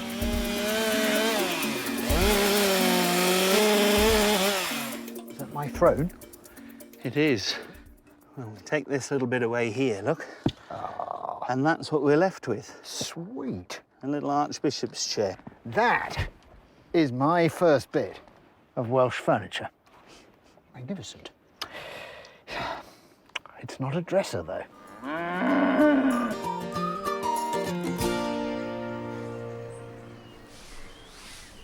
I'm always talking about the wonders of Wales, but here in Llangefni churchyard, there's something that I'd go a long way to see. I'm on a quest to find a Welsh dresser. And some of the finest examples are made from the wood of this type of tree. Although not this one in particular, because this one is very particular. It's a yew tree. And they sent some experts, and they calculated that it's about 4,000 years old. But other experts disputed this, and they finally settled on it being 4,500 years old. In other words, it started growing around the time that Stonehenge was built. This is the oldest living thing in Europe.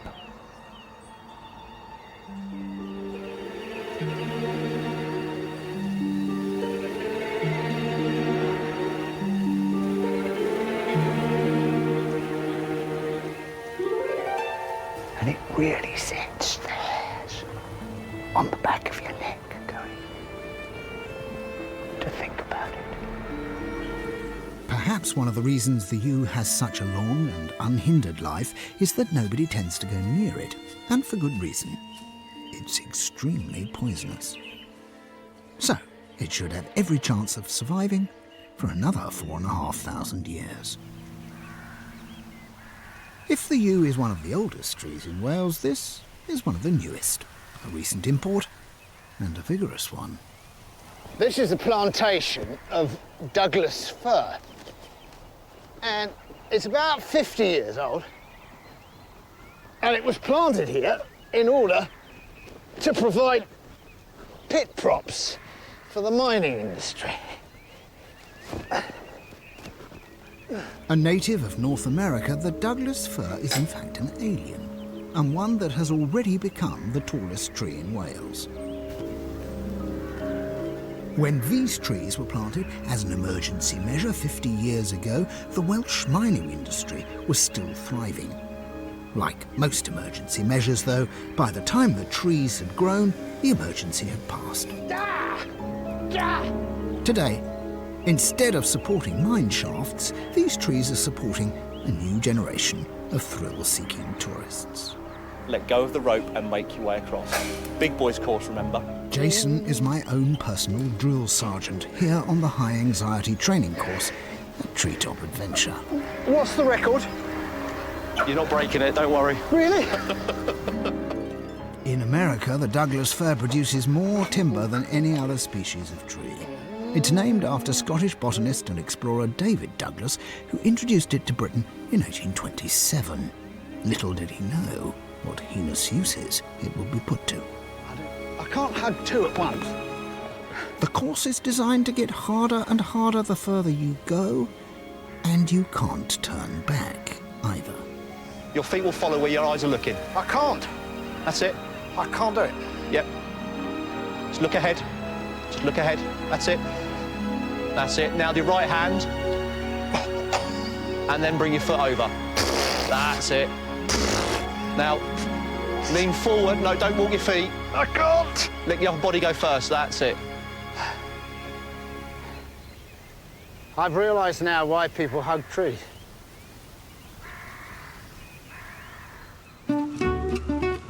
I've returned to the coast in my search for a Welsh dresser.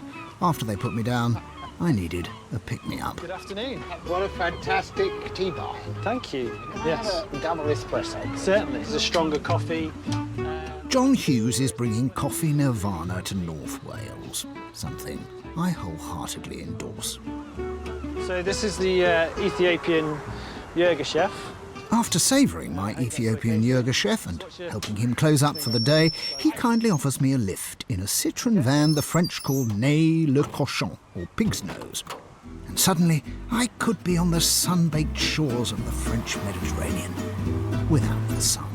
So this is the Corniche, basically, the littoral that runs along, and this road runs all the way along the front. This is the Welsh Riviera. It's just like the French Riviera. You've got this very crowded and sophisticated littoral, then you leave and you go up into the hills. Yeah.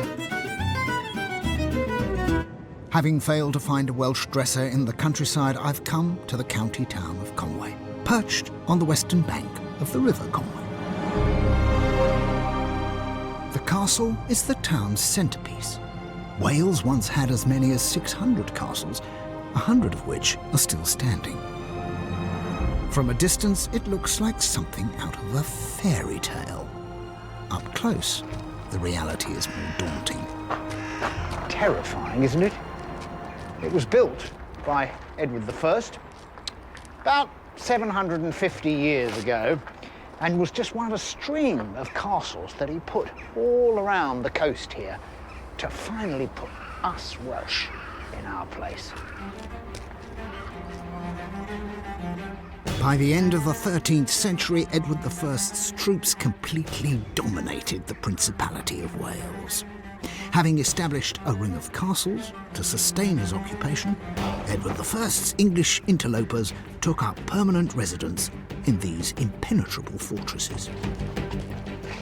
Conway still has this remarkable, almost complete set of medieval town walls. And for 200 years, this was just like a Wild West town. Only English people were allowed to live in there until Henry VIII put a stop to it. Largely because of the castle, the town has become a major tourist destination. So, I'm hoping I might find a few interesting antique shops. We Welsh do seem to be obsessed with our clocks. Hang on a minute. Can that really be what I think it is? It is. It's a Welsh dresser. Oh, hello. Is this a local dresser? Yes. This is a Welsh dresser Yes. from North Wales? Yes. This is a Georgian dresser, somewhere in the region of about 1750, 1760. Today, they're only a showpiece. But in them days, it was a working dresser. You had it in the kitchen, and people would use them every day. What is this here? Well, I believe it's where the little dog used to sit in there. That's a dog kennel? I believe so, yes. So the farmer would come in? Yes. And he'd actually settle down for his tea, and the dog would have to go sit in there? Yes. In the warm? Yes. Yeah, unfortunately, my dog died, so... Oh, dear. He loved... I don't think I'd have got him in there, though. Oh, no. I could have pointed to it all day, so... In! In there! Get off the sofa! Get in there! Oh. And what's the highest price that's been paid for a dresser in your experience? There's one that went in, I think it was Bonhams, in Chester, for 45,000. 45,000 pounds. And that was about 5-6 years ago. And so that leads me to the million-dollar question. How much do you want for this dresser? Let's just say it's not cheap. The connoisseurship of the chattering classes has elevated genuine 18th century Welsh dressers like this one to the status of Ming vases. And Kenneth Roberts has a cracker here. Well, there we are. A Welsh dresser. And not only a Welsh dresser, but a locally made North Walian Welsh dresser. A symbol of the farmers that created the landscape that makes this area so brilliant. but not at that price.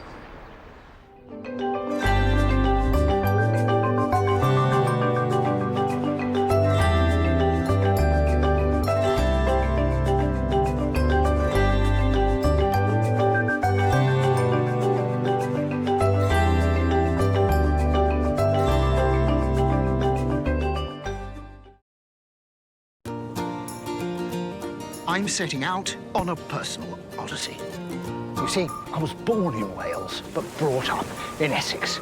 And now, I'm coming back. I want to get to grips with a wonderful, a magical, a remarkable country, Wales. To uncover the true spirit of Wales and the Welsh, I'm given some guidance by a hidden hand. Your quest today is to find the Holy Grail. With each new adventure, I'm set a challenge to test my Celtic credentials. This is my puffin moment. Today, I'm going into border country with one of the most beautiful rivers in Britain and a culture very different to the rest of Wales.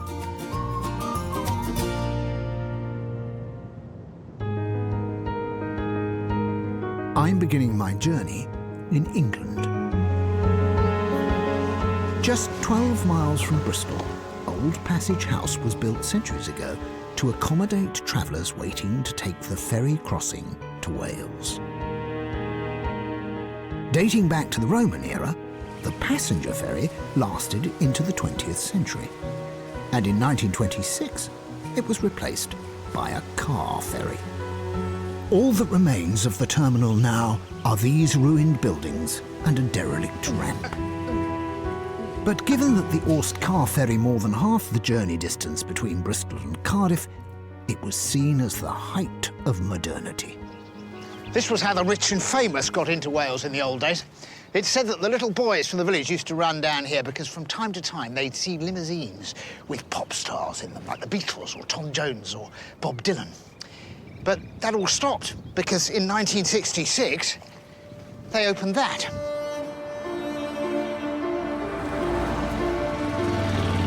The Severn Bridge took 3.5 years to build. It was designed to last for 120 years. Since then, 300 million cars have crossed to get into Wales. I'm going to try and go on foot.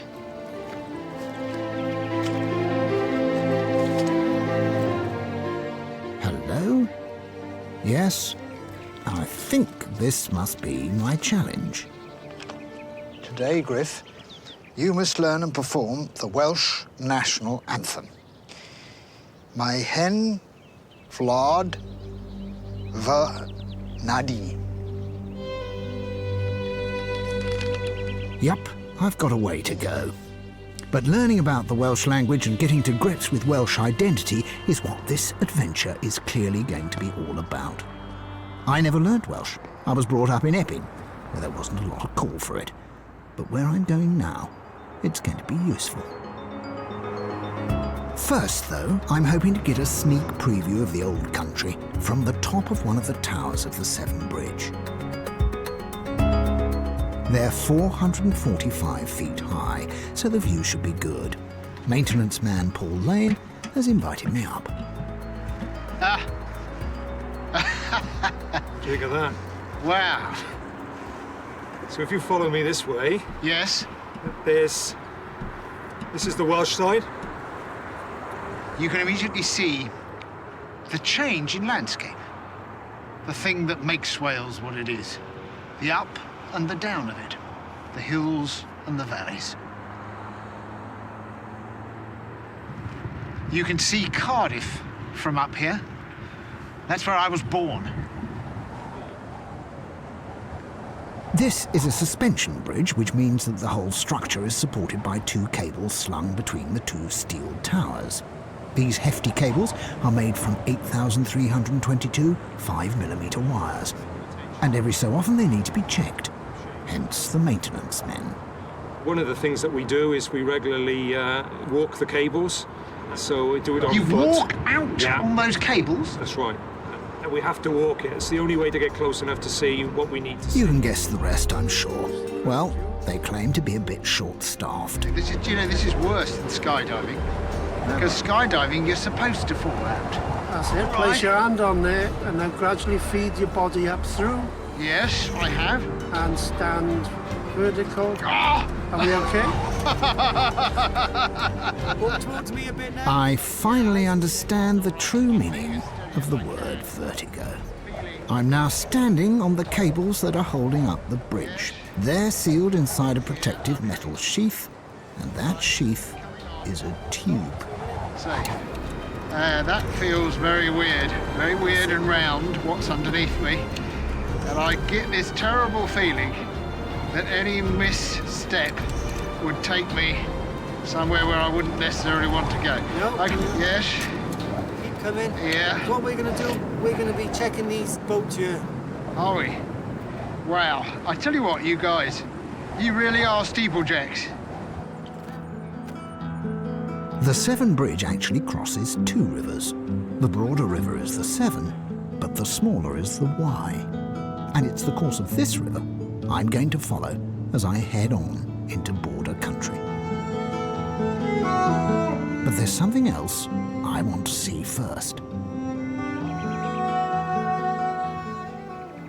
Now, here on the banks of the Severn, I'm just trying to discover something which has sort of defined Wales for over 1,000 years. Shouldn't be too difficult because it is the biggest earthworks in Northern Europe.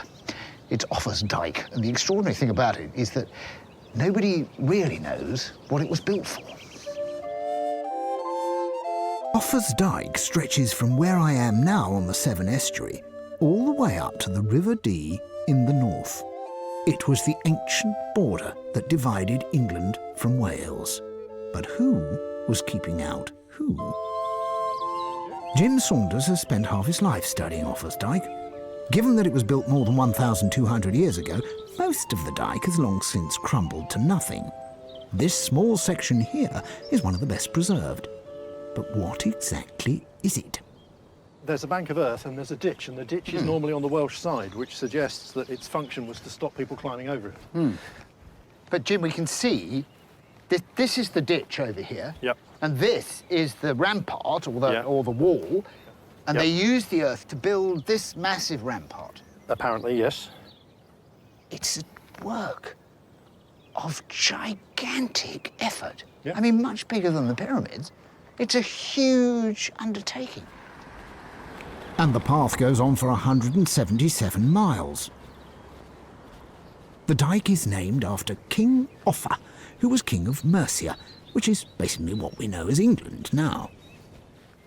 And there is some debate about whether it was a defence mechanism. I don't think it was defensive. If you know, where would you get the manpower to patrol it? And a comparison that occurs to me sometimes is if you think of President Ceausescu in Romania, who built huge palaces all over the country. I mean, he didn't need huge palaces all over the country. Why did he do it? Vanity, you know, to show that he was top dog. So it might have been just a huge earthworks because the king could. Yeah, exactly. Yeah. I'm going to leave the ancient border now and cross the modern border, which is marked here by the River Wye. Thank you very much. Okay. Enjoy the rest. Cheerio. Offa's Dyke is a reminder that England and Wales have always been distinctly different from one another, particularly when it comes to language. Once I pass the halfway point on this bridge, I'm in Wales. As with most towns and villages, the county of Monmouthshire also has a Welsh name, which is Sir Fynwy. I'm in the gateway town of Chepstow, or Cars Gwent in Welsh. I've been challenged to learn the national anthem, so I'm going to join a local adult Welsh language class. Oes rhaid I chi fynd i'r ysbyty? Oes rhaid I chi fynd. Eto? Oes. Mae rhaid I fi fynd. I just hope I'm not too late. The teacher, Helwyn Williams, looks like she relishes a challenge, which is good, because she's definitely got one in me. I suggest you start with Yes. Now I need an...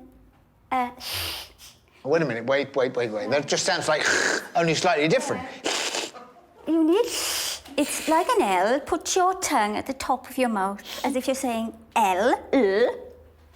Say L. Now blow gently out through the sides. So you could now say Llanelli. Llanelli. That's it. The most Welsh thing about me is my name. But can I say it correctly? The farmer said to me, he said, "Oh, Griff," he said, "don't you just hate it when they pronounce your name wrong?" And I said, "What, Rhys?" And he said, "You're doing it now." And then he said, "It's Rhys." Yeah. Rhys. Rhys. Yes. Rhys. Dysgu rhaid, ych chi'n cofio? Rhys. The Welsh language is almost 2,000 years old. Back in the 6th century, almost everyone in Britain spoke nothing else. Hen. Wlad. Since 2000, the teaching of Welsh in schools has been made compulsory. So adult classes like these are gaining in popularity, especially here in the borders. Finally, we get to the national anthem. People who live here and speak no Welsh at all know the words to this. I need to start learning it. Dros ryddid gollasant ei gwad. Tra môr yn ffwrdd bor hoffbaw. No. Tra môr yn fyr. Fyr? I'r bir hoffbau. Well, I suppose I've made some hesitant steps towards learning the words. It's like a sort of tongue twister, the whole thing. But I'm a million miles away from actually performing it. I have some work to do. The region is dominated by the River Wye, the lower half of which forms the boundary with England. But this river was also once the main transport artery of the area. I'm hoping to use it to paddle my way inland into Monmouthshire. So I'll put my buoyancy on the outside of this. You're going to put your buoyancy on the outside of that, yeah? The Wye has one of the highest tidal ranges in the world, a difference of 13 metres between the height of high tide and low tide. The water is now flowing back upstream at a furious rate, but not for much longer. Up over the wall.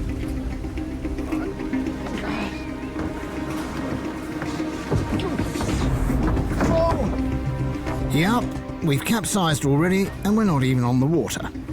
On that stage. Don't get doing anything silly. No, I won't. Of course not. I'm joining an experienced group of canoeists. We're going to paddle upriver with the help of the rising tide. Carefully. We better set off. Then here I come, ready or not. Now, see that submerged buoy out in there? Yes. Stay away from it. If you get hooked up on that, Griff, it'll have you over and you'll be in. I bet. All right, we'll keep a distance from it. We've barely an hour before the tide turns. If we don't get to where we're going soon, we'll all be swept back downstream and out to sea. Once under the bridge and out of immediate danger, we're in the shadow of Chepstow Castle. Ordered by William the Conqueror as part of the Norman invasion of Wales in 1067, this was the origin of Chepstow. Situated on a bend in the river and exploiting the full length of a high limestone ridge, the castle occupied a location of supreme strategic importance, having complete control over what was once the busiest and most important navigable river in Wales. The Wye is 134 miles long, and until the 1850s provided the main transport route between Chepstow, Tintern and Monmouth. It's a lot quieter now. Complete rural seclusion. Except for us. Nowadays, the Wye is one of the most natural, untouched and unpolluted rivers in Britain. It probably looked much the same 1,000 years ago. This river is popular with canoeists, is it? Oh yeah, I mean it's probably the best canoeing river, certainly in this country, probably in Europe. And people come from Italy and Spain and America and all over the world to paddle it. Have you ever seen anything so beautiful, so gorgeous and provided entirely by nature? A bank of limestone cliffs, totally overgrown all the way around, with the most magnificent trees.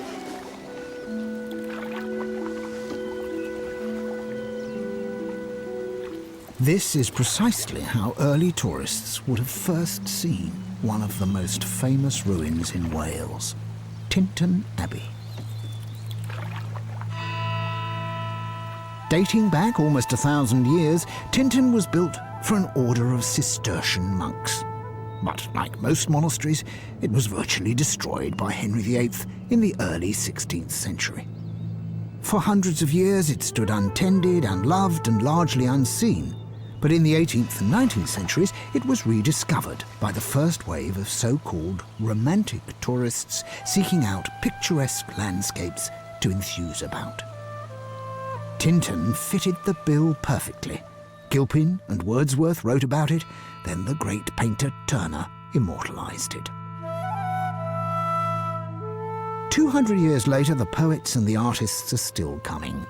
But so now are coachloads of tourists from all over the world. I mean, the trouble is with all these places, is the more popular they become, the more they tend to attract things which you, as a painter, presumably don't really want. Like, there's a big car park in the front there. Yep. Is the car park going to feature in this? I think we might grow some shrubs there in front of it. Oh, actually, you're getting the Japanese knotweed there to grow up just a little bit, Just a little bit. It hides the car park. Don Lavelle is doing what every artist since Turner has done. That's to portray the Abbey in a timeless, romantic dreamscape, devoid of the trappings of modern tourism, which are now the reality. My hen glad. I take advantage of the open countryside to do a bit of rehearsal. I've got some fine tuning to do, I think you'll agree, but I'm getting there. The question is where and to whom I'm going to perform my version of the Welsh national anthem. Like a lot of towns on the Wye, there's a good bookshop to be found. A guidebook might give me some ideas.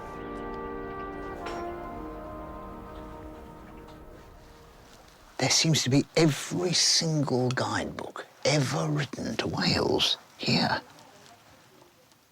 And I can take my pick. Wales, the shaping of a nation. The splendour of Wales. I like the sound of that. Studies in the geography of Wales. History of the port of Cardiff. Welsh country characters. Wales, the shaping of a nation. While I'm digging out a bit more research on Henwlad Fyn Hadau, I get talking to Ruth Sweet. Ruth, I discover, is the leader of a rather unusual musical group. On hearing of my need to perform something myself, she invites me to join their rehearsal. But I think I could help you with that. You could help me with it? Yes. Before I know it, we're speeding into Monmouthshire. It's very green and very glorious. We're in the most incredibly beautiful rolling countryside here. Yes, yes. Rural Britain, really. Oh, it is, definitely, yes. Yes, my father always used to refer to it as God's country, and it is. Then beyond us over there, there's a sort of ridge of mountains. What are they? Well, in the very middle, you've got the Sugarloaf. To the right, you've got the Skirrid, and you can't see it at the moment, but to the left-hand side, you'd have the Blorenge. Ruth leads a group of handbell ringers. It started 15 years ago, when a set of old handbells was discovered in her local church. A group of like-minded ladies learned how to play well enough to ring in the new millennium. And now Millennium Chimes are one of the most accomplished handbell groups in Wales. Is it flexible for a bell sort of chime? Magic. You hold it up as you don't want to spill your glass of wine. Yes. And then you go forward like a rugby ball shape and you flick at the end. And you can stop it on there. Well done. Oh, well done. So, after crossing borders old and new, learning a few words of the language, and navigating the beautiful River Wye, I'm ready to sing and indeed perform Henlad Vin Hadai. My Henlad Vine. At the bell. And then you wait and stop it.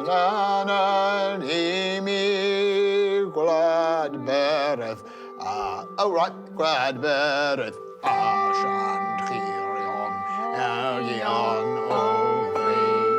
And we're off. I go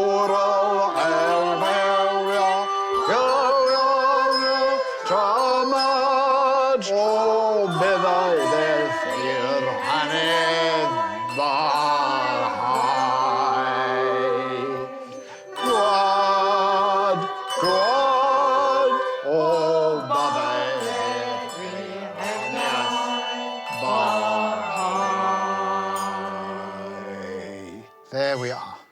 There we are. See? I sang the national anthem in Welsh. And I really think that I can master this. I've just given them 5 or 6 years, and I'll be on top of it. Just a minute.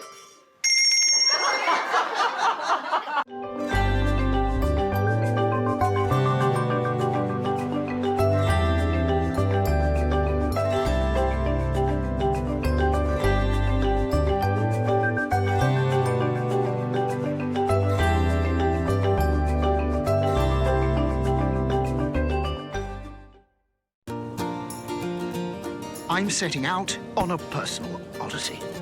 You see, I was born in Wales, but brought up in Essex. And now, I'm coming back. I want to get to grips with a wonderful, a magical, a remarkable country, Wales. To uncover the true spirit of Wales and the Welsh, I'm given some guidance by a hidden hand. Your quest today is to find a Holy Grail. With each new adventure, I'm set a challenge to test my Celtic credentials.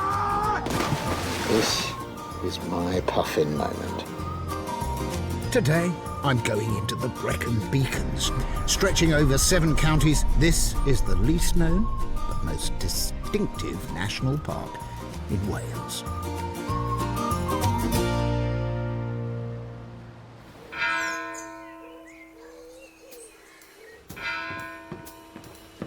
But I'm starting my day here in Hay-on-Wye. I love this town. There are 30 bookshops in the centre. It's the second-hand book capital of Britain. And it's right on the edge of the Brecon Beacons, so there's a battle between the armchair and the walking boot. And I wonder which will win today. Over the last 25 years, Hay has hosted a major literary festival. And this has transformed this sleepy market town into a wide-awake tourist resort, attracting more than 500,000 visitors a year. And this is where the book capital of Britain was born. Richard Booth's bookshop opened more than 50 years ago. Sadly, it's no longer the biggest second-hand bookshop in the world, but it's certainly the biggest in Wales. You know, I've been to Hay many times, but I've never, ever bought a book. And that's because when you're here, you are completely spoilt for choice. You start with one book, before you know it, you'll end up with hundreds. And, Griff, your challenge is to swim wild in a mountain lake. Wild? In a mountain lake? Whoa! They're freezing.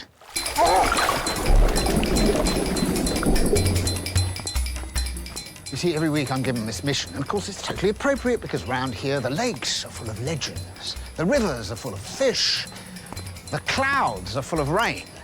But freezing cold lake, I've got to get some kit. The centre of this town is like shopping in a library. Bookstores, bookshops, book cafes. Finally, I spot a gentleman's outfitters. I'm looking for swimming trunks, but I think I might need something more all-encompassing.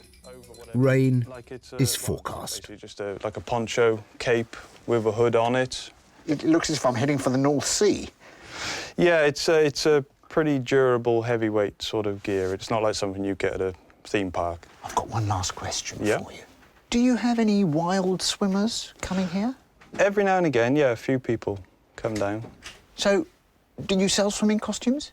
We do, yes. Yeah, we do. I try on every pair of swimming trunks in Goldsworthy's Gentleman's Outfitters, but they didn't have my size.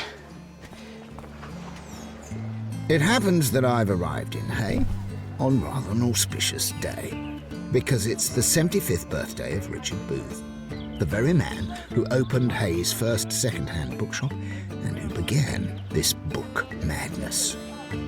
Ladies and gentlemen, I've come out of retirement because the town is just about to win the greatest battle for democracy ever fought. As always, Richard is in expansive mood, anticipating yet another political victory for his beloved town. I want everybody to have a bit of cake if possible. Back in 1977, he proclaimed Hay as an independent kingdom with himself as the king and his then horse as the Prime Minister. It's been a long time since I talked to Richard, so I thought I'd quiz him again on the reason behind his love of bookshops. Oh, I've opened book towns in California, in Scotland, and in France, and I've always said I have a new definition of a second-hand book. It's an object not sold in a supermarket. He told me that it wasn't because he loved books so much as because he hated supermarkets and what they were doing to the high street. And now, you look around, there are loads and loads of people. The place is thriving. And I suppose you could do it with almost anything. You could have a town which was dedicated entirely to old pictures or old sofas or something that people wanted, like a swimming costume. There are still no supermarkets of any size in the ancient market town of Hay on Wye. So, Richard Booth has succeeded in his mission. It's time I got to work on my challenge. To reach the Brecon Beacons from Hay, I must climb the substantial slopes of Hay Bluff. Of course, if I want to go and swim in a mountain lake, then I've got to go up into the mountains. And I've chosen to go in this beautiful bright red scooter and effectively disturb everybody in the area.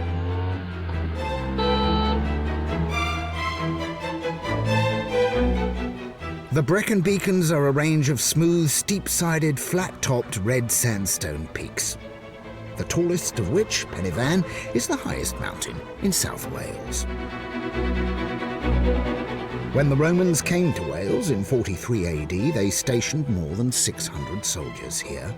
Today, the region is still an important military training ground. The whole Brecon Beacon area is, in fact, a national park. But it's not as well known as many of the others. It's the sort of overlooked national park. Beautiful, quiet, soothing. There are more Buddhists living here than in any other part of Wales. I can only hope my temporary presence here doesn't result in the mass migration of a local religious community. But you see, this scooter only sounds noisy because usually it's so quiet. Lake Llangors is the largest natural lake in the Brecon Beacons, and an obvious choice for a bit of wild swimming.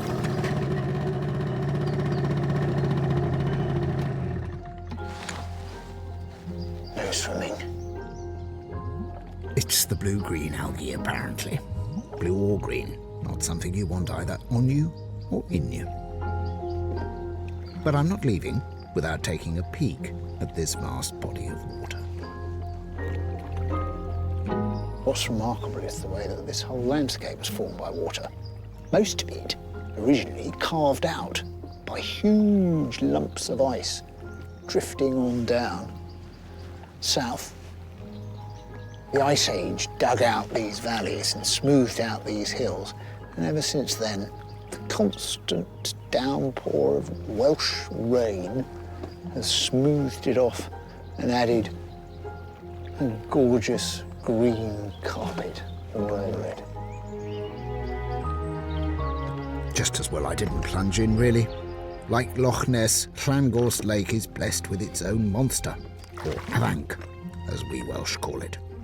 The last sighting was in 1999, when something took a bite out of a water skier. May have been a big pike or a small monster. Or me.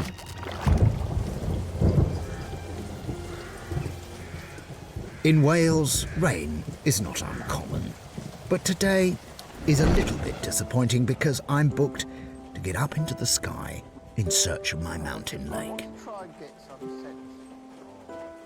Norwegian pilot Bo Nielsen runs the Black Mountains Gliding Club. I'm hoping he's going to take me up, but right now, he's not sure. But we can't go at the moment? Exactly, we can't go at the moment. As you can see, the cloud is very, very low. We have no sort of space to fly, and we can't even tow high at the moment. We can see a slight clearing looking to the west, so there's hope. Things aren't looking too promising. The weather here at the Black Mountains Gliding Club is improving. It looks like we might get to see the Brecon beacons from the air, after all. Really, for the shape of the seats. Bo is running me through the safety drill. The only time you might actually need a parachute is in a mid-air collision. We're going to put it on just like a backpack. If I tell you to jump, you pull that red knob back, you open that up, you pull the pin out of the straps, and you get out. Just get out. I assume getting out is quicker than getting in. Gently down. Down? Okay. And if you jiggle, sit back as far as you can. Jiggle your bum all the way back, so sit more upright. That's good. That's better.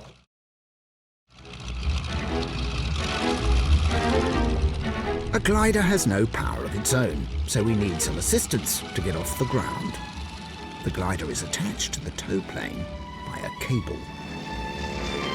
And now we're starting to fly. You can feel we're flying. Takeoff is quite astonishing. Because it's so very low-tech, the experience is in your guts. You fly by your stomach.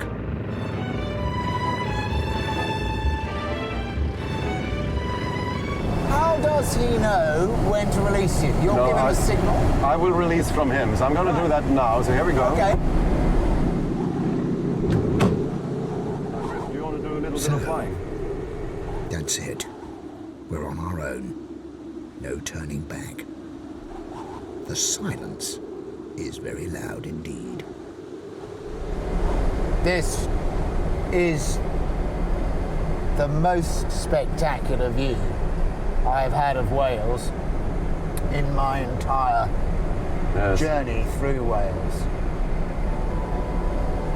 Look how beautiful the hillsides are with this low sun now, the afternoon pouring gold under these hills. It's just Is that why you do it, Bo? Absolutely, yes, to look at the landscape. It really is.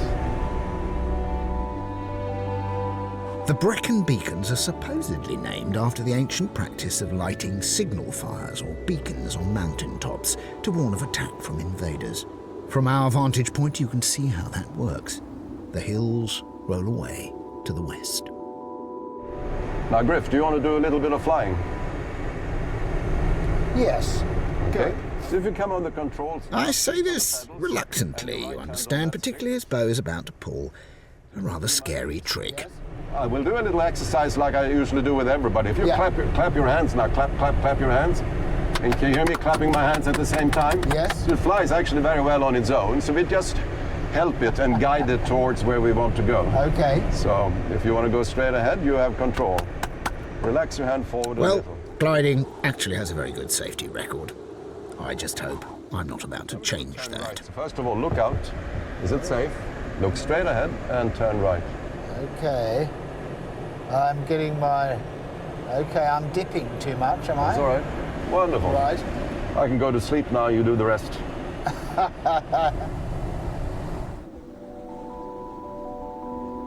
Thankfully, I convinced Beau to take back control for landing. We've had a great flight, but from the point of view of a buzzard on an updraft, I can see that in order to find my lake, I'm going to have to venture further afield. Well, I'm very sorry to be back down. It's a completely unique sensation, gliding. Very distinctive, not at all like other forms of flying. And you do feel like a bird. But you also, here, get some sensation of the relief map of the Brecons. You get a strong urge to go further and explore more.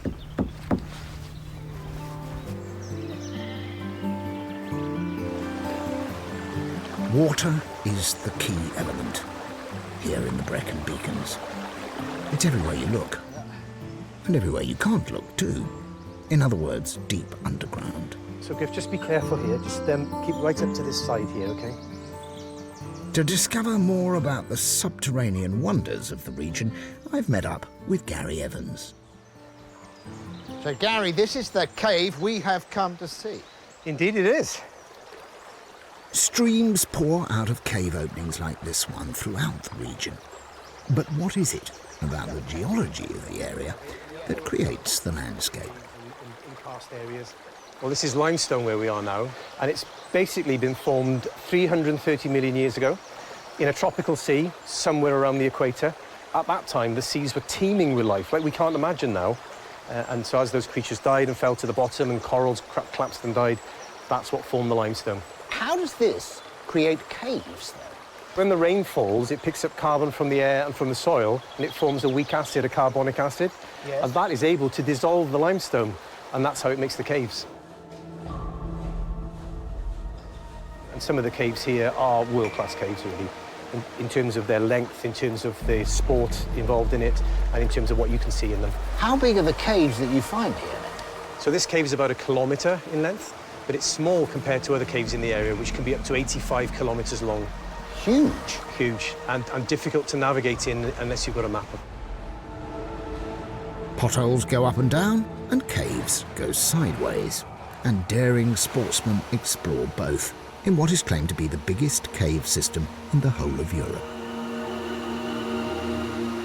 Gushing waterfalls, vast lakes, torrential rivers make for a colossal underground water supply that takes years to filter through the limestone. When it does, it makes for some of the finest and purest mineral water in the country. This is the story of Brecon Carrig, the biggest mineral water business in Wales, which started at this cottage 35 years ago.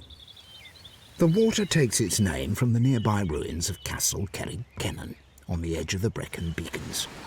It's time for a tour of the bottling plant. The water is pumped through the pipe here, the small one. Jeff takes me through the various stages. Then directly into the bowl. And it goes into this machine. What does that do? Well, this machine fills the bottle and then puts the cap on. It might be the easiest manufacturing process in the world. Water comes out from a spring deep underground, gets filtered, then goes straight into a bottle. And how many bottles can you do in an hour, then? This machine will do 20,000 bottles an hour at 50 cl. And does that well ever run dry? It never runs dry. Plenty of rain in Wales. After the rain has fallen onto the mountain, how long before it gets to your well? Well, we reckon it takes about 15 years before, when the rain hits the ground, that it filters through the rock. What's so good about it, then? The purity, the taste, and of course it's Welsh. But am I a mineral water connoisseur? Can I tell my calcium from my sodium? I asked Jeff if I can have an official tasting. Okay, good.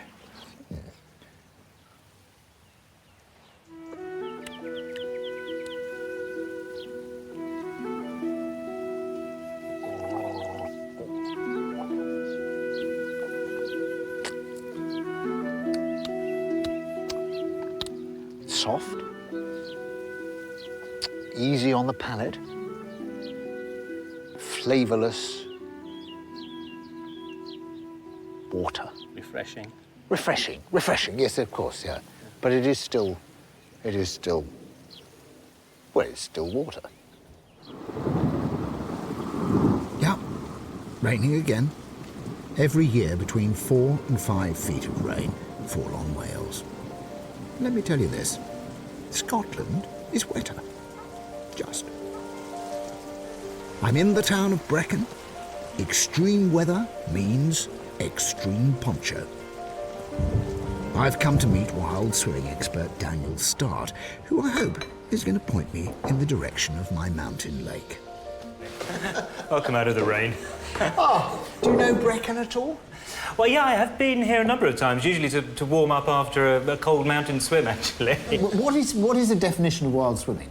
Well, it's something that's been going on for hundreds of years, of course. Our grandparents would have learnt to swim in rivers, lakes and mountain streams. But then I think, you know, we had these indoor pools and we got a bit soft. Is there somewhere, Daniel, in your experience near here that you would recommend to me as a place I could go and plunge into a lake? I mean, I could recommend a lot of waterfalls and rivers, but for a secret little mountain lake, which I think would suit you, is this rather magical lake, Cwm Cloch. Yes? It's pretty private. It's quite high. Is it going to be cold? It probably won't be icy, but it will be cool.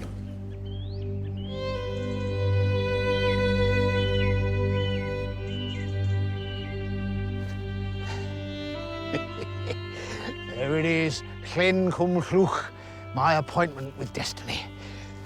Well, at least it's not frozen over.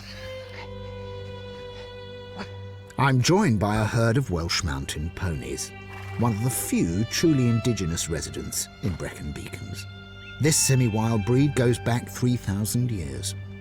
Today, there are only about 500 ponies in total, so I'm lucky to be in their company. I'm not sure they feel the same. The whole point of a proper wild swim is that we're talking about skinny dipping. So, the most important thing is for you to look very hard into my eyes. There will be nothing to see here.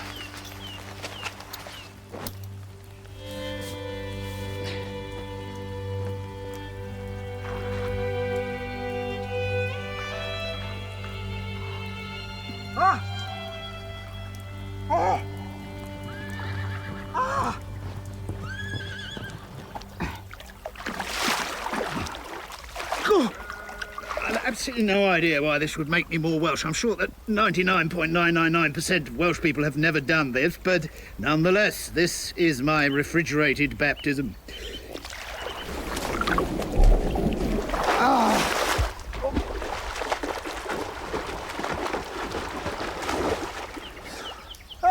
Well, there we are. OK, doubters.